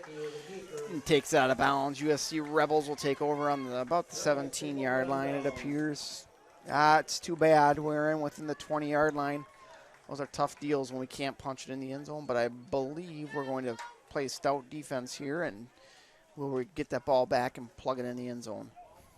See, Tommy G ended up coming off the field for a little bit there on offense. I don't know if he got something injured, or I think it might have been more of an equipment issue than it was an injury. Bulldog defense taking over. We'll see what happens here in the second half with the defense. Gut with yeah, there he went right up the gut. There we were a little bit more stout, shutting that down. But they were definitely enjoying some success up the gut. Second quarter. I guess Madden 16 already came out. I don't know what the heck. So Madden 17 Kaminsky. All right, here we go. We're getting ready to go here on defense again. 2nd down and 10 on the 20-yard line. Third quarter, Bulldogs down 12-6 with 8:20 remaining. Stencil receives a snap, throws left. Oh, in and out of hands. That's behind that's behind. It's got to be a fumble, huh? No. I would agree to disagree with you, kind sir. This is just like the Titans back in what was that, 90 something? So that was a forward pass. It was a forward pass. Okay. That was a miracle. Dang. Miracle. I think it was the Buffalo Bills. Somebody like that anyway. Oh, it's raining again. Dale turned the rain back on. I think that's actually working to cool people down as well. It is a bit muggy out. All right, Rebels on offense again. 3rd down 10. Stencil snap. Drop. Pass. And overthrows receiver by about 5 yards.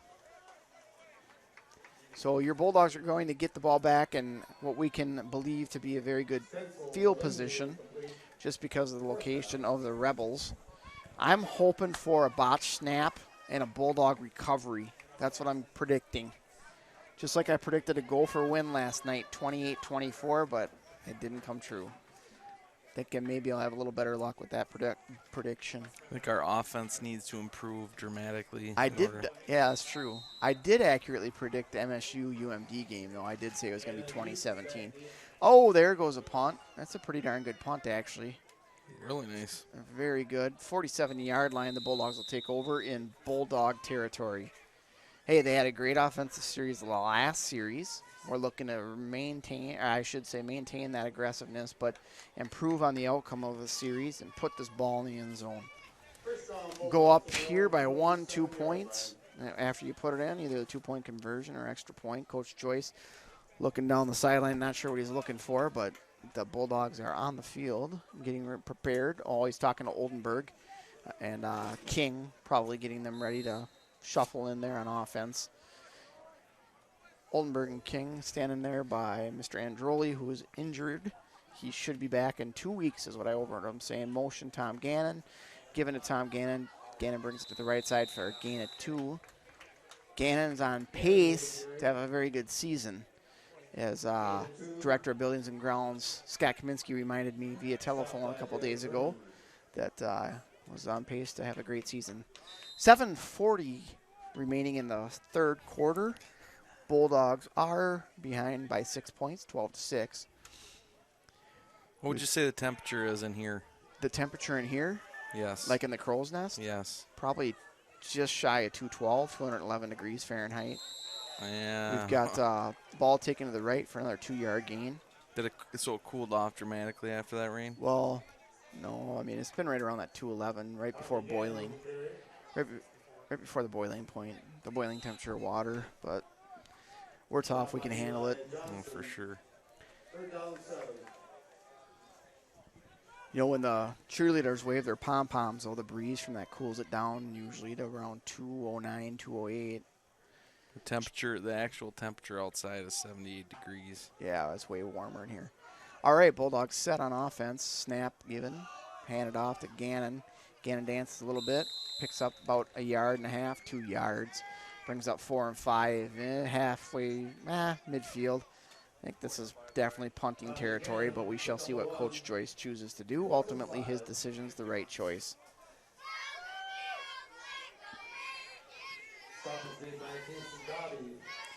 Appears we're going to go for it. I'm thinking we're going to go hard count, try to pull them off sides. Hopefully we can stay set. No, we didn't go hard count. We went with the pass right away. There's some pass interference, and we did get the flag. Charleston called it. Pass interference on the play. That'll be first down for your JWP Bulldogs. That's a good break for the Bulldogs. It's nice to see Laundry on this side of the field, meaning not the far side. Well, obviously we're going to take it. So 15 yards from the line of scrimmage will put us at first down and 10 on the Rebel 33-yard line. That was a crucial mistake on the Rebels' part. But a great opportunity for your Bulldogs. All right, we've got Bulldogs looking off to Coach Joyce. Coach Joyce deciding on a play. I think he's deciding to run the ball. We shall see. Maybe throwing a little bit of change here. Yep, he did. Pass. Janicki drops, release. Oh, completed to Oldenburg, but ball is loose. He was down. Looks like that was loose. I'm going to disagree with you. That was clearly that we recovered, though. Nice job, Mr. Oldenburg. Well, hey, you get a big screen. I got to look at this little screen here. Yeah, I've got actually one of the largest screens you could probably get on the market right out in front of me because I'm not looking at the screen. I'm looking at the actual field. Exactly. All right, so they're saying second down and about 3.5 inches, which is actually second down and short is what the pros call it. Janicki takes a snap, hands it up good. There by Gannon. He turns that first down into a big gain.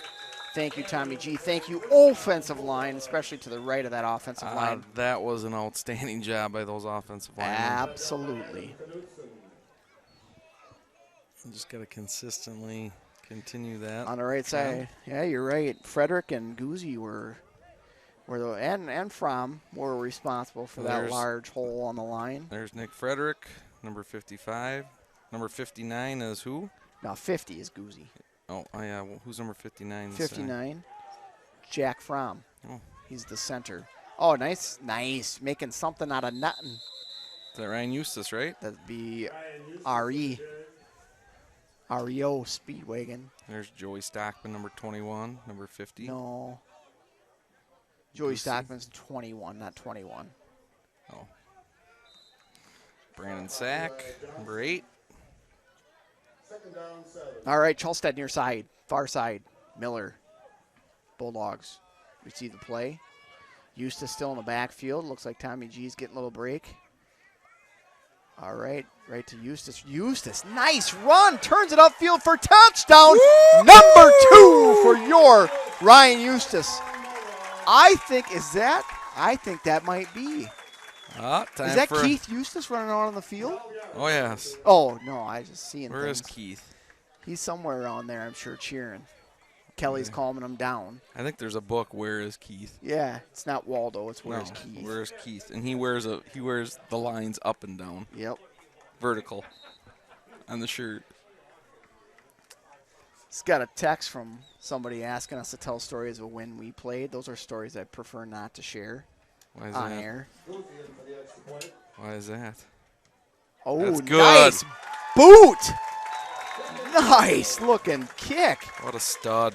Blair Walsh, you Look better out, Blair. watch out. Because guess what? He's now officially more accurate than you are this year. All right, are we calling for a sports guy chest bump yet or not? I can't. My feet hurt. Okay. Been standing way too long. Well, we can pretend. Ready? 1, 2, 3. All right, so here we lead 12 or 13-12, and I'll adjust the scoreboard. 13-12, Bulldogs in the lead. Thank you to that extra point that was made successfully. Amy Schmitz just texted me. She said it's 75 degrees from where she is watching it. Yeah, so it's much cooler there. I'm not sure where she's watching it. Do you know where she's watching it? Is she on vacation or something? Or is she here? I believe her and her spouse went on a Antarctic cruise. So they're in the Arctic Circle.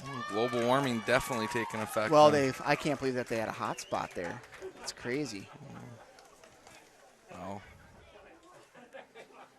I'm surprised. Gosh. Cruise out there, that's pretty good.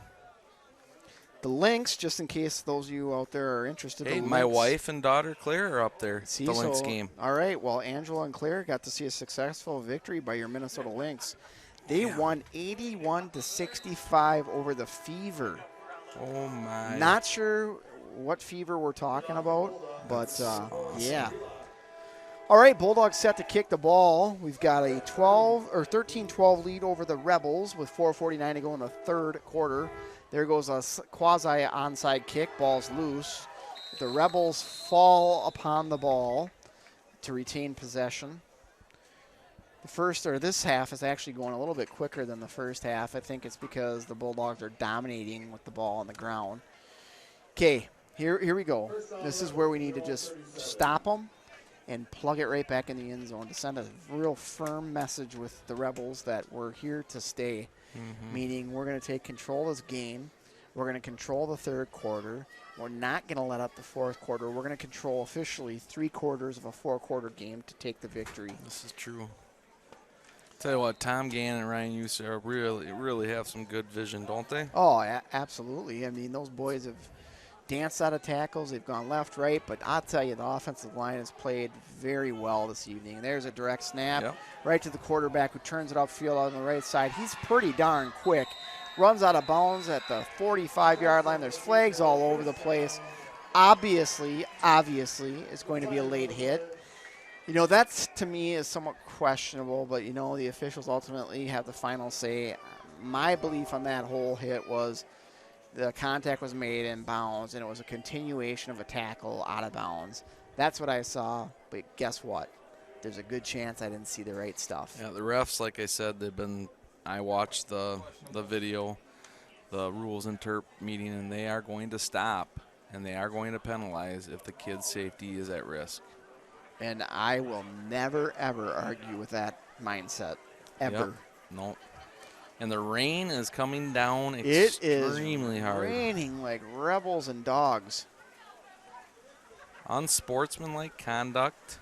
That'll be a 15-yard penalty. At the end of the run. Added on to the end of the run. It is raining like crazy. It's raining so hard the cheerleaders are covering their heads with their pom-poms. Plus we have lots of umbrellas out. We've got ponchos being worn.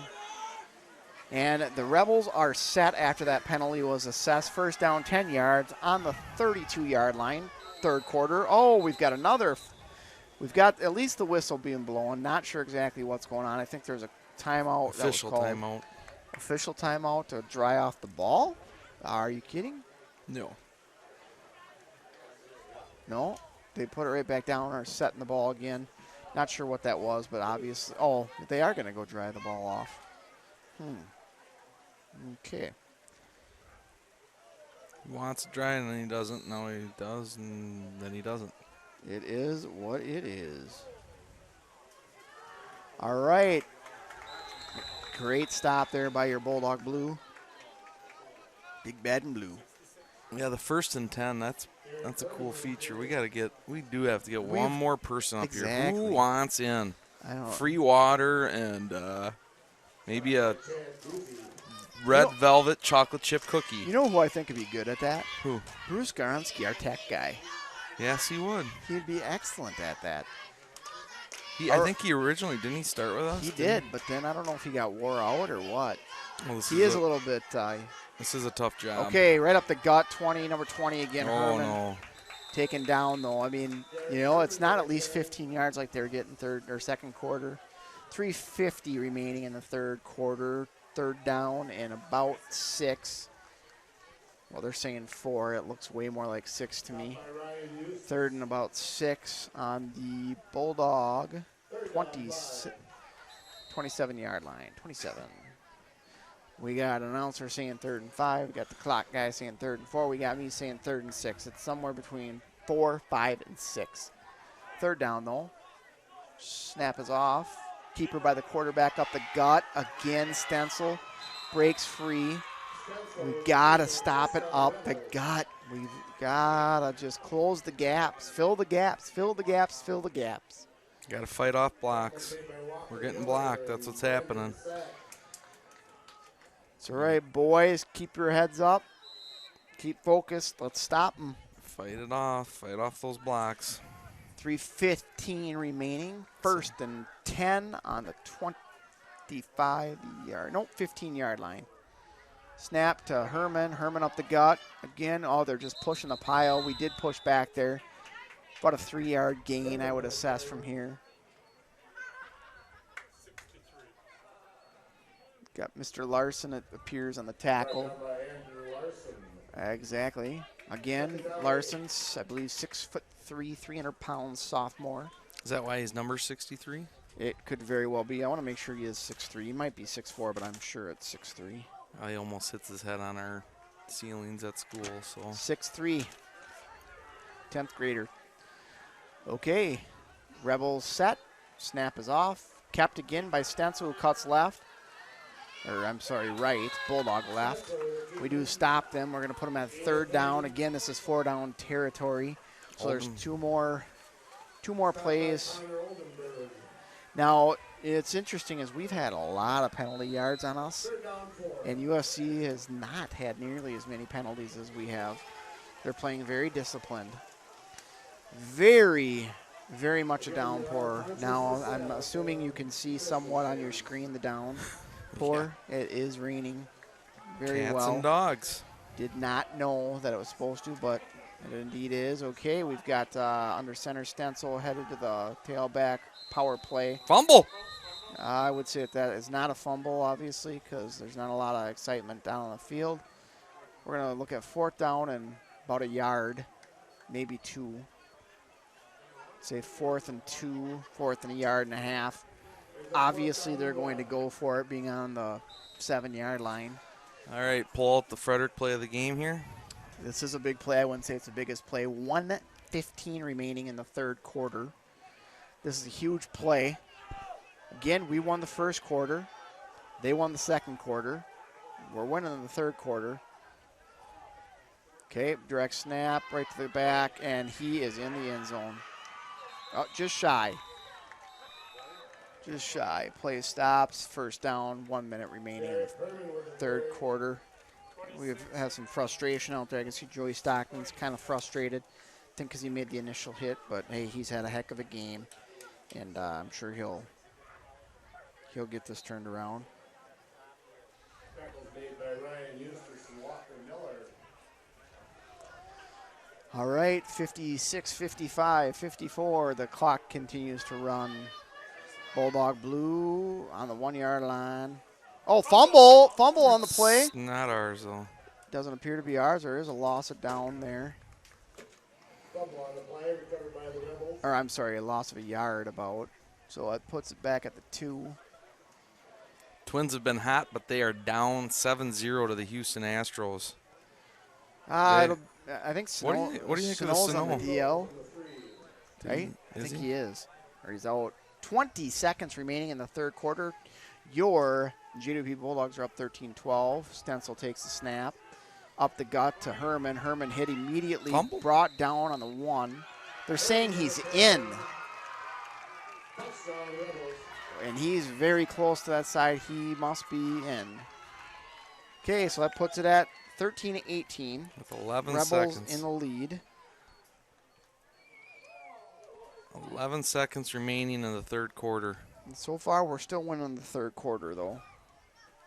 Because we scored 7. They scored 6.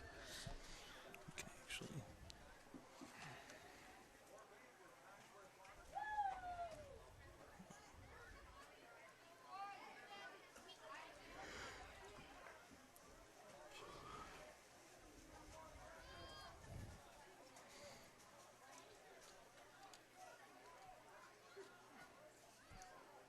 Yeah, the clock is not worth our time.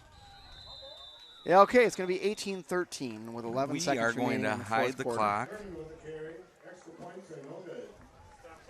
Yeah, good. Yeah, We'll we'll just continue to announce the clock. Yeah, it's He was stopped by difficult. Thank you, Andrew Larson, on that stop.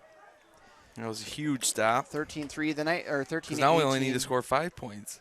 Yeah, exactly, because that's Safety and a field goal. That's exactly what we're going to go for. The nice thing is, those 1 touchdown puts us in the lead. Oh, yeah, that's right. My bad. No, Sanoa's not on the DL. He's 1 for 3 tonight. Okay, well, I thought he got hurt. Yeah, The thing about Sano that he needs to change is he needs to be able to hit the ball beyond 100 feet. yeah. Tell him that. No, yeah, he's He's a he's beast. Big Poppy too, but only we're going to keep this Big Poppy. You know how mad I am that we got rid of David Ortiz? I still have not forgiven the Twins. Well, they didn't let him swing. Small ball, Minnesota Yeah, Twins has changed under Well, Paul Molitor. they didn't want to pay the money because Here we go. Boom goes the kick. Received by Ryan Eustace. he's gone. Ryan could be gone. He could go all the way to the 36-yard line. If he wouldn't have got tackled there, he would have been gone. Okay, yeah. Let's go, Dogs. He was gone. Bulldogs take the field on offense. O-double-F-E-N-S-E. Tackles made by Vince. Make sure I spelled that right. Yes, I did. Jeez, that rain is coming down. It is coming down. All right. White Hat sets the ball. 6 seconds remain in the third quarter. 18-13 Bulldogs trail, as you can see on the bottom of your screen. Given to Tommy G, it appears. Yep, turned up field. Brought down at the 43-yard line. Decent gain there. Brought down by number 35 from the Rebels and number 20, so Herman. Herman's all over the field on defense, all over the field on offense. Doing a heck of a job. That's the end of the third quarter. We're now approaching the fourth quarter. There'll be a little bit of a timeout in between quarters. Very minimal, just to give enough for a water break. We'll go ahead and play some of our announcements.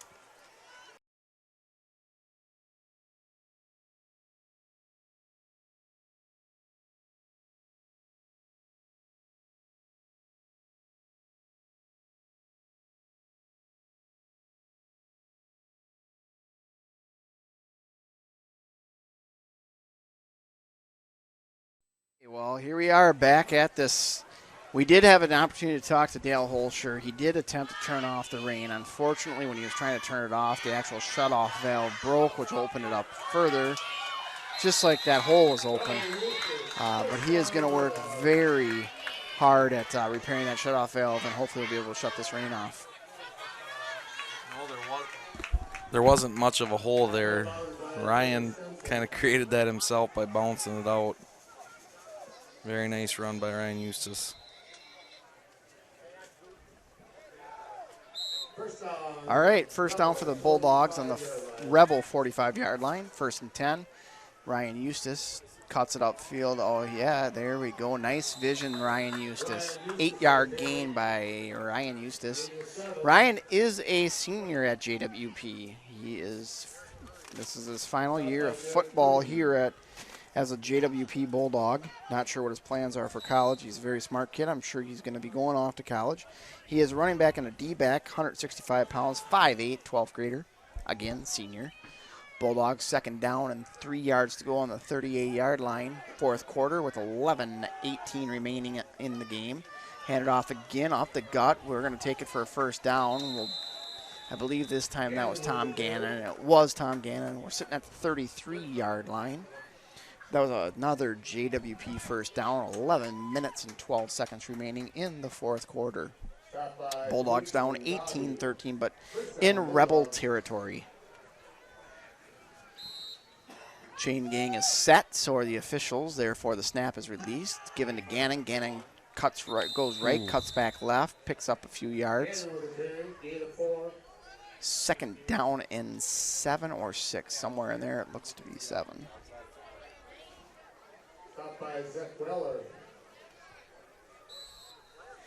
Just got asked by a very concerned taxpayer if field turf is in the works, so we can save on paint. All right, I gotta hold my chuckle on that one, because I'm thinking the cost of the turf is going to be a little bit more expensive than the cost of paint over 10 years, because you have to replace that turf every 10 years. Turf is also not good for bloodborne pathogens and other things such as that. If we had a soccer team, that was brought up to us by our school nurse. If we had a soccer team, it's something you might consider. But yeah, we'll stick with grass. We have some great turf management people on staff with our custodians, and they do a heck of a job. And good question though, great question. 3rd down, Ryan Eustace plugging it up the hole. Going to be shy of a 1st down by about 1.5 yards. 4th down, I'd say we're in 4th down territory. We're at the 25. It's early yet in the 4th quarter, 9:50 to go. They're saying 4th and 2 on the clock. That is very manageable by our Bulldogs. Tommy G in the game with Josh Janicki at the helm, quarterback. Far side of the field, Chalstead. Near side, Andrew King. All right, handed off to Gannon. Gannon goes left. Oh, he gets stopped immediately by number 58, who happens to be Zach Weller. Somebody appears to be injured on the field. Not exactly sure who that is. It looks like to be Chad Guzzi, yep. Not sure what's going on, but official timeout. We're sitting at 9:24. Actually, we're standing at 9:24. Remaining in the 4th quarter. Again, USC Rebels are leading 18-13. Mr. Guzzi trying to get off the field, but stops, takes a break. Appears to maybe had the air knocked out of him. He's getting sick. Some of that might be some dehydration in play and some other things, but he's not feeling very good, obviously, and it's time to let him relax off on the sidelines. Sometimes when it gets this warm and you're playing 110%, things like that happen.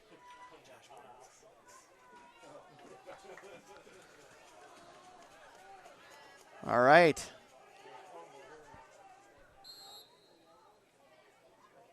Bulldogs on defense again. We've got Mr. Stenzel with the ball. It looks to be that he runs it up the gut.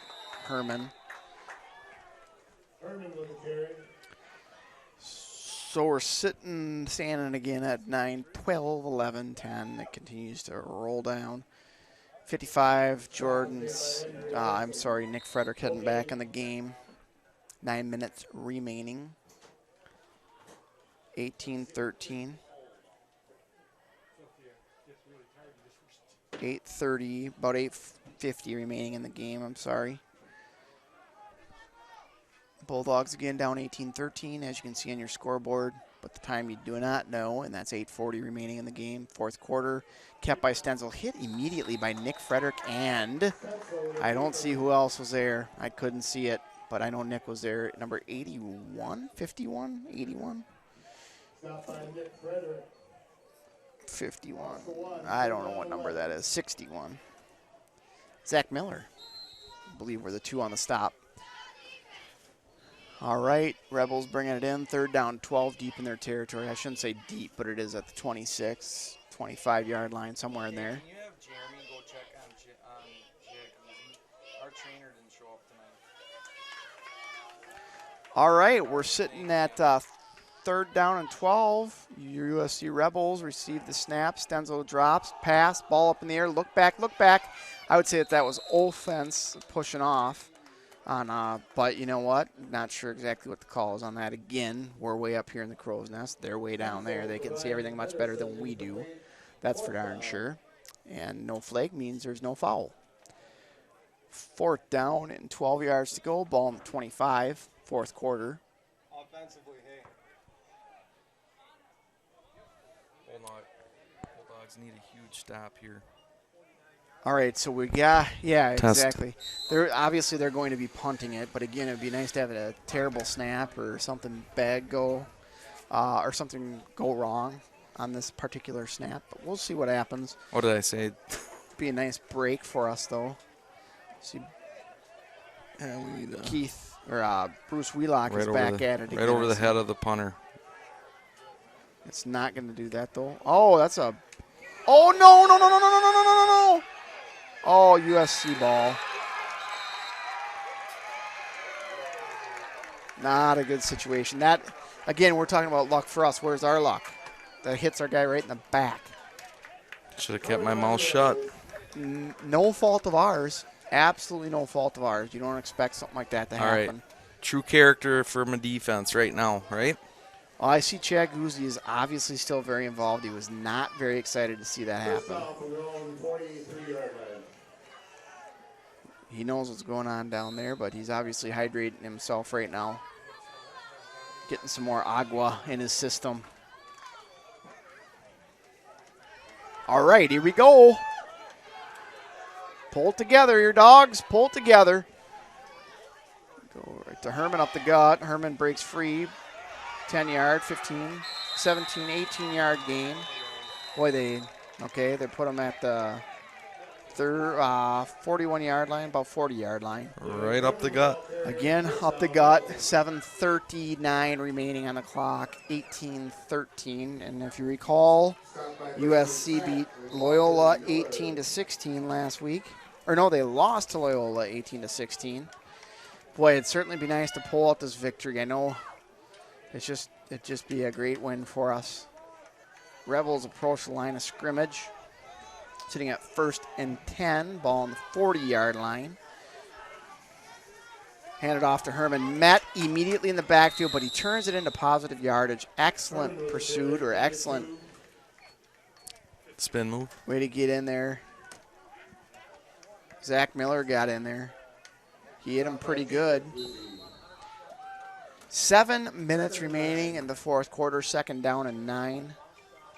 ESPN update coming in. Oh, no, I'm not even going to talk about Tom Brady. Neither am I. We'll focus on our Tom Brady on the football field. Yes, we will. With much more class. Sick of hearing about it. Nice! Down goes Attaboy Stenzel. Oldenburg on the stop with a bunch of other Bulldogs in hot pursuit. Down goes Stenzel. How about you, Keith? Wheelock is also very instrumental in the upkeep of our fields and facilities here at JWP. So is how about you, Bruce? Manthe, who also does a heck of a job.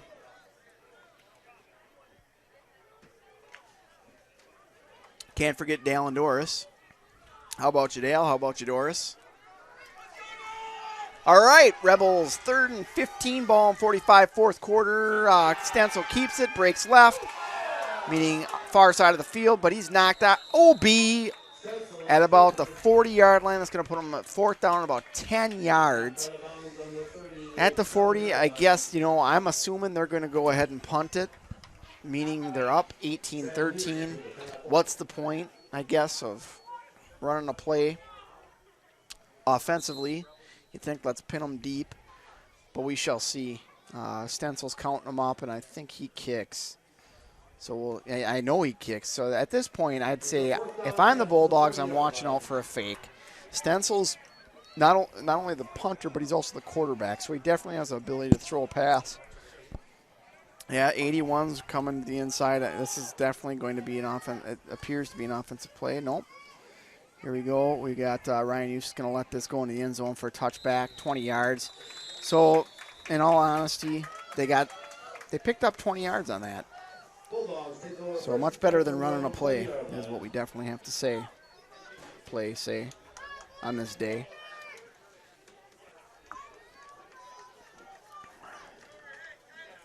All right, 18-13. 5:45 remaining in the fourth quarter. Bulldogs trail by 5. Touchdown puts us ahead by 1. Extra point 2. 2-point conversion 3. Bottom line is we got to put the ball in the zone. Yeah, we've been running the ball well tonight. We owned it in the first quarter and third quarters. We just have to keep this rolling. We drop back the pass. We had stop and goal. Interception. It was in Chalsted's hands. Picked by Stenzel. Stenzel turns it outfield. We're going to have another flag, late hit out of bounds.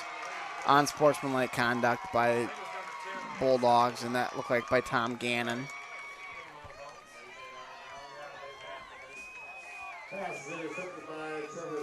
That was just a great play by the USC Stenzel.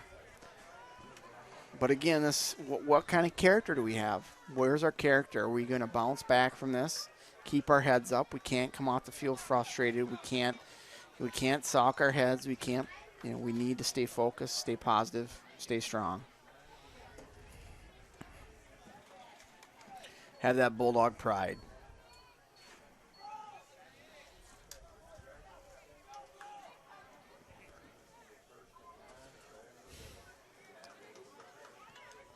.534 remaining. Fourth quarter. Down. 18-13. All right, let's go, Dogs. Pick up the D. Jeff's not saying much. I don't know who he's texting.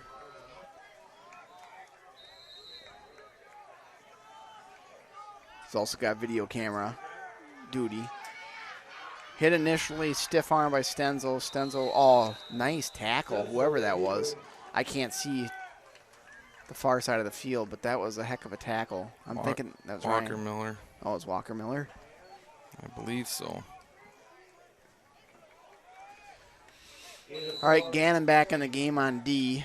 Off comes Walker Miller after that. 5 minutes and 3 seconds remaining. 5 minutes remaining. All right, Dogs. What are we going to do? Second down and 4. Stop him. Herman up the gut. Hit immediately by a bunch of Bulldogs. And I will say the thing that impressed me there about that Herman kid is he kept trying to move forward. He kept trying to gain yards, but our Bulldogs held firm. It's cooling down up here. It's now dropped from 211 degrees to 76 degrees in here. So quite the temperature change. I'm actually cold. 4:20 remaining in the game. Lots of Bulldog faithful out here cheering on their hometown team. Herman stopped. It looks like he is most definitely in the end zone. They're now up 24-13. There is a lot of time left though in high school football when the score is this. A lot of time left. And again, we got to stay positive, keep fighting. It reminds me of last year volleyball. Our girls were down 2 games to none. Can't remember who they were playing. but they kept their heads in the match, and they came back and won 3-2, and that was against somebody that they should not have beaten, or weren't at least on paper weren't supposed to beat. I just cannot recall. I think it was Lake Crystal. I can't might have been Lake Crystal or Loyola. Nice Bulldogs. No good. No good. Yeah, I can't remember who it was. Somebody text us and let us know. If you remember. There's got to be a Bulldog faithful out there that remembers that match. But it's that mentality, that idea that we're never out of this, we're always in it, and we just need to keep our heads up. We need to keep playing hard, and if we're going to win this thing, we've got to give ourselves a chance, and it starts with mindset. And the mindset is most definitely an NGU mindset. Never give up. We're never out of it. See, Chalstead seems to be a bit frustrated, a little bit injured down on the sideline. Not sure what's going on there. No, I know he is injured, you can tell that. All right, exactly. You just heard from the Bulldog faithful. Let's go, Blue. You got plenty of time. And that individual who said that could not be more correct. Lots of time left in high school ball. Ball stops and first down. We've got 3 timeouts left. Lots of time to plug it in the zone. Short, especially when a short kick like that. Cover that darn ball. It's covered by Nick Frederick. Pickle. Bulldog offense takes the field. Chalstead is a bit gimpy, but he's going on the field anyway. That's, again, mindset. You know, you don't want to put yourself in danger, but he knows his body. He knows whether he's ready or not to be back on that football field. He says he's ready. Okay, 4 minutes and 8 seconds remain in the fourth quarter. 24-13 Bulldogs trail. First down and 10. Ball on the 37-yard line. Dogs look to their coach for the play. They're set. Play is called. Bulldogs ready. 4:08 remaining again. Ball snap. Janicki drops and gets hit hard by number 77 for the USC Rebels, which would be Ryan Clues. Which, again, let's just get going here, dogs. Let's pick it up. Don't worry. Shake it off. Let's go. We got King, Sack, and Miller on this side of the ball.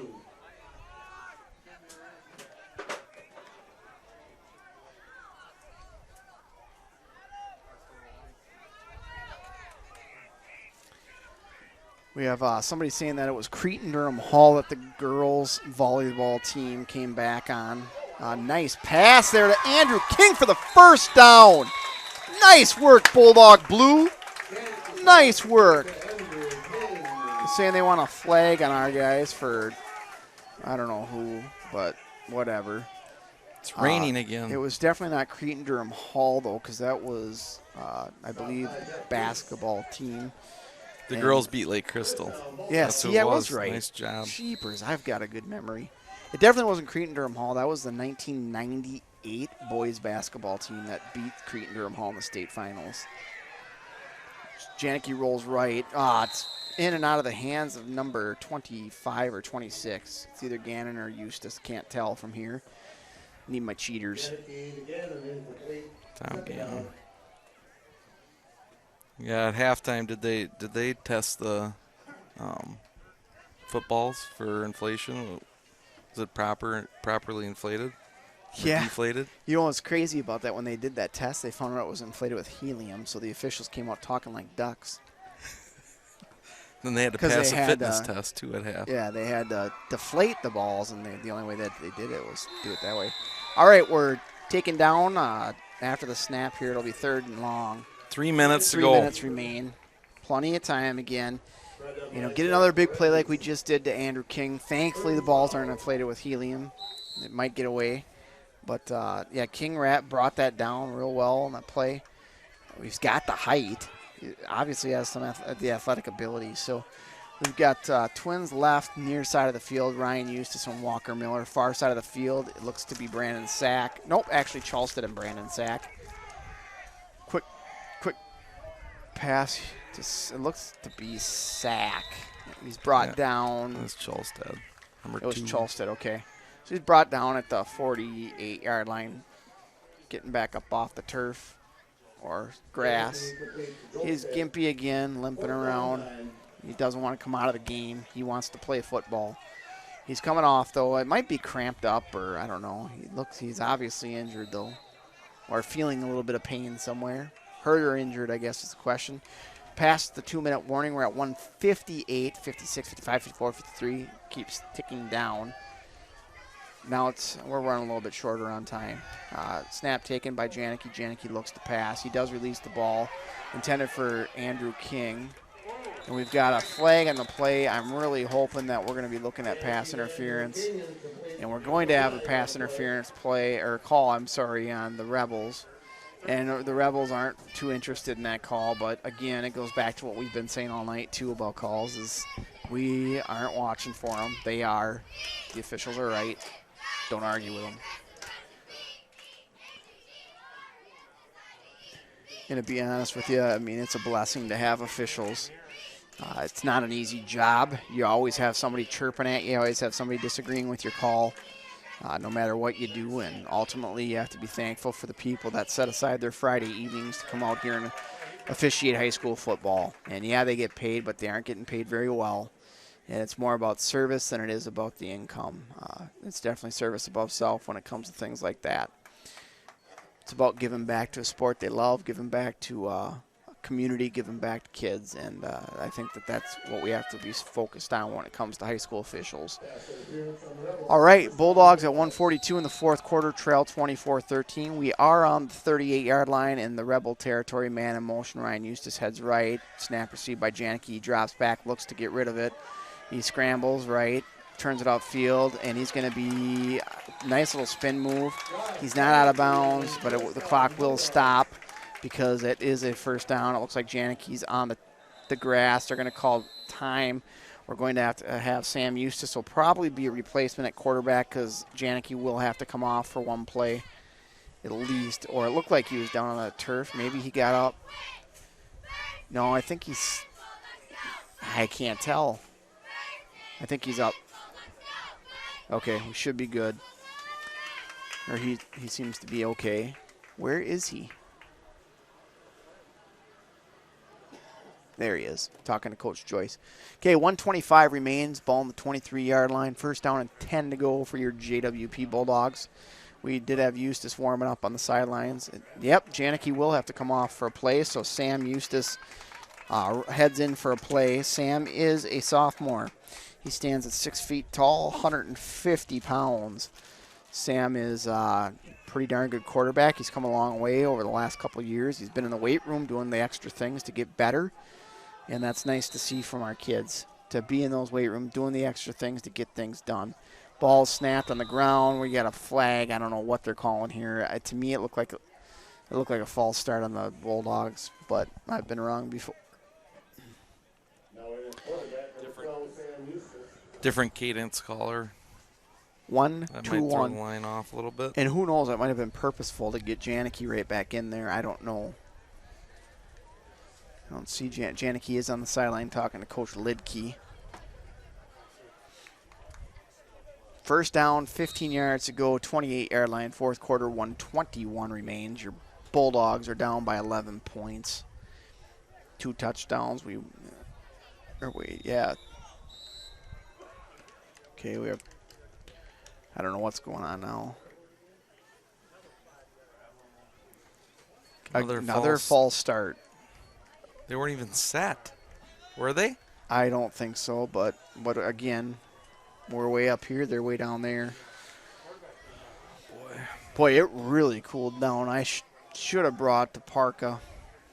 Nah, I don't know about that. Don't go that far. No, neither would I. I just wanted to say it. Janicki 1:21 back still. Janicki back in, as it was just said. Drops back, looks to pass, releases on a screen. Dropped in the backfield, but that happens. And that was a lot of green out in front. A lot of well-executed screen play there by your Bulldogs. Janicki set that up rather nicely. So did the line. This is the time in the game where you got to stay positive. with 1:17 left. That's the only thing you can do. Second down, 20 yards to go on the 33-yard line. Fourth quarter, 1:17. They're backing off in the, there we go. We were going to get 5 yards back, so we're going to be sitting at 2nd and 15 yards to go. Sam Eustace got on the field for 2 plays. Unfortunately, both were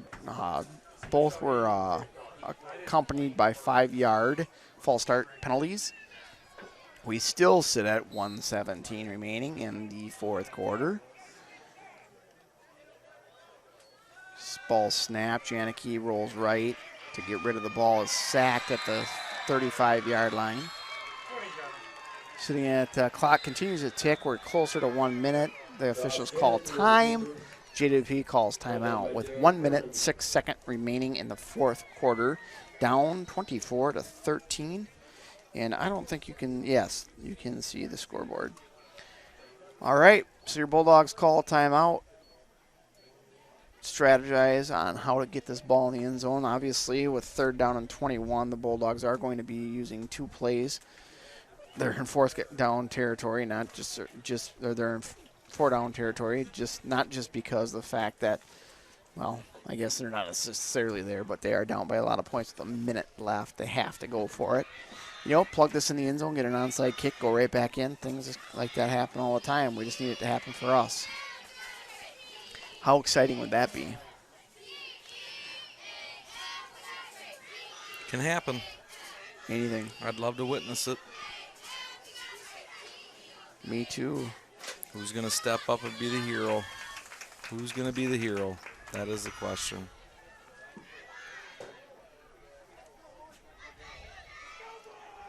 Our Bulldog cheerleaders continue with their cheers. They've got the faith. They've got the confidence in their classmates that they can pull this victory out. Ball snap. Janicki looks to throw, releases the ball. It's going to Chalstead. Chalstead catches the ball and goes out of bounds. USC wants to call no. The Bulldogs are hustling the line of scrimmage. They should get this play off right away. 1 minute remaining. They should hurry up before they challenge it. Hustle. I'm not going to allow the officials to look at our recording, however, and we obviously have the clearest recording out of every camera that they can look at, and our angles are probably the best in the business. Ball's released, caught at the 1 yard line. You almost need 50 seconds remaining. Get up there, get going. Come on, just plug it in. 45. Clock's a ticking. Touchdown, Dogs. All right, so we're sitting at 34 seconds. Bulldogs, let's hear, 24-13, so 19. I think you go for 2. Give yourself a chance at a field goal. Not that we have not that we can kick it, 40-yard field goal by any means, but, you put it down by the 10 or somewhere in there. There might be an opportunity. We'll see what Coach Joyce has up his sleeve.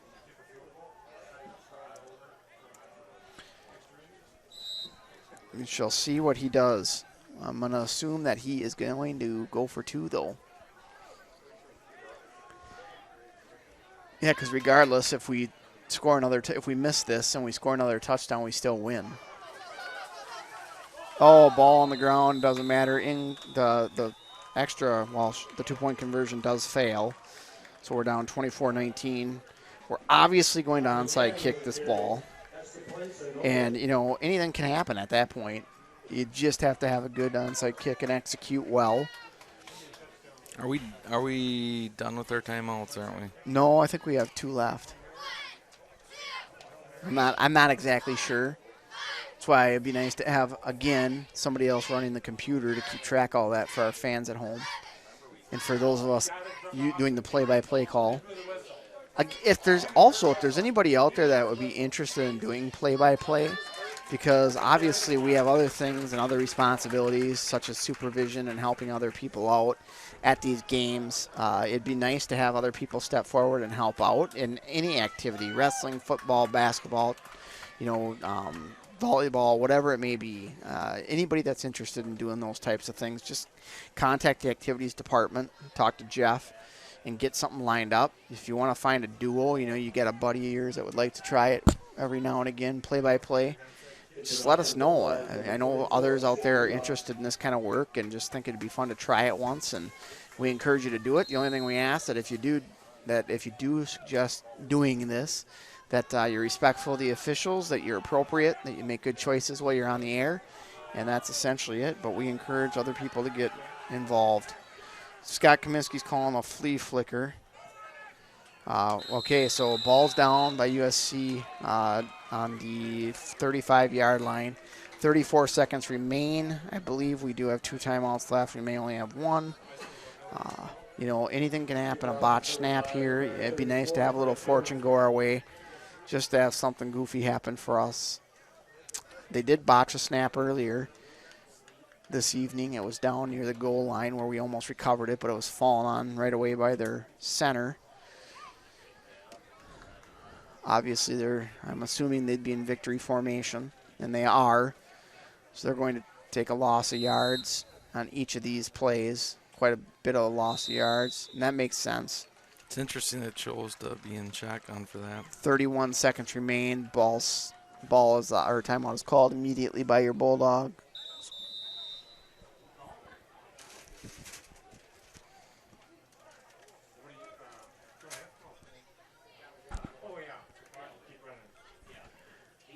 So I believe we have 1 timeout remaining. Cody Meyer taking some water out to his teammates.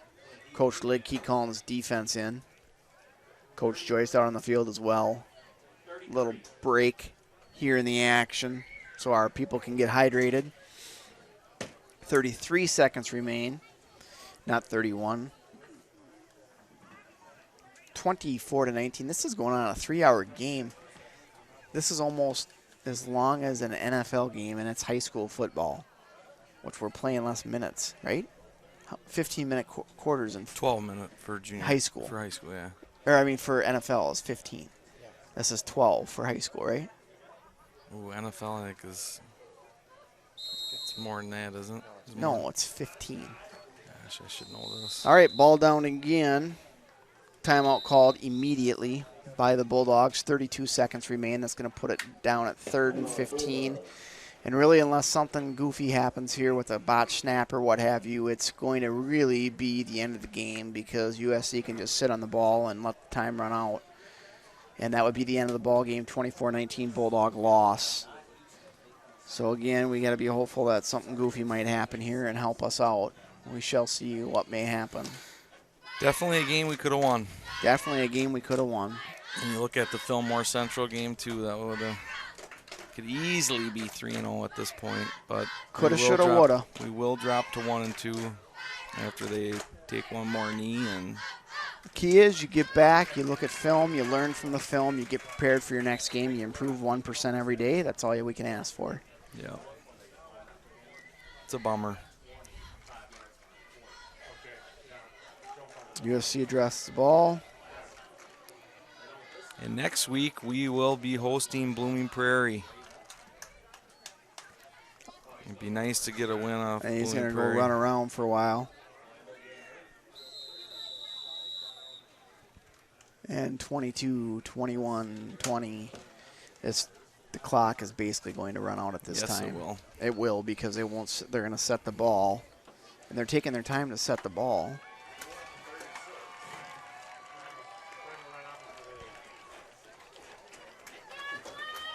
Okay. All right.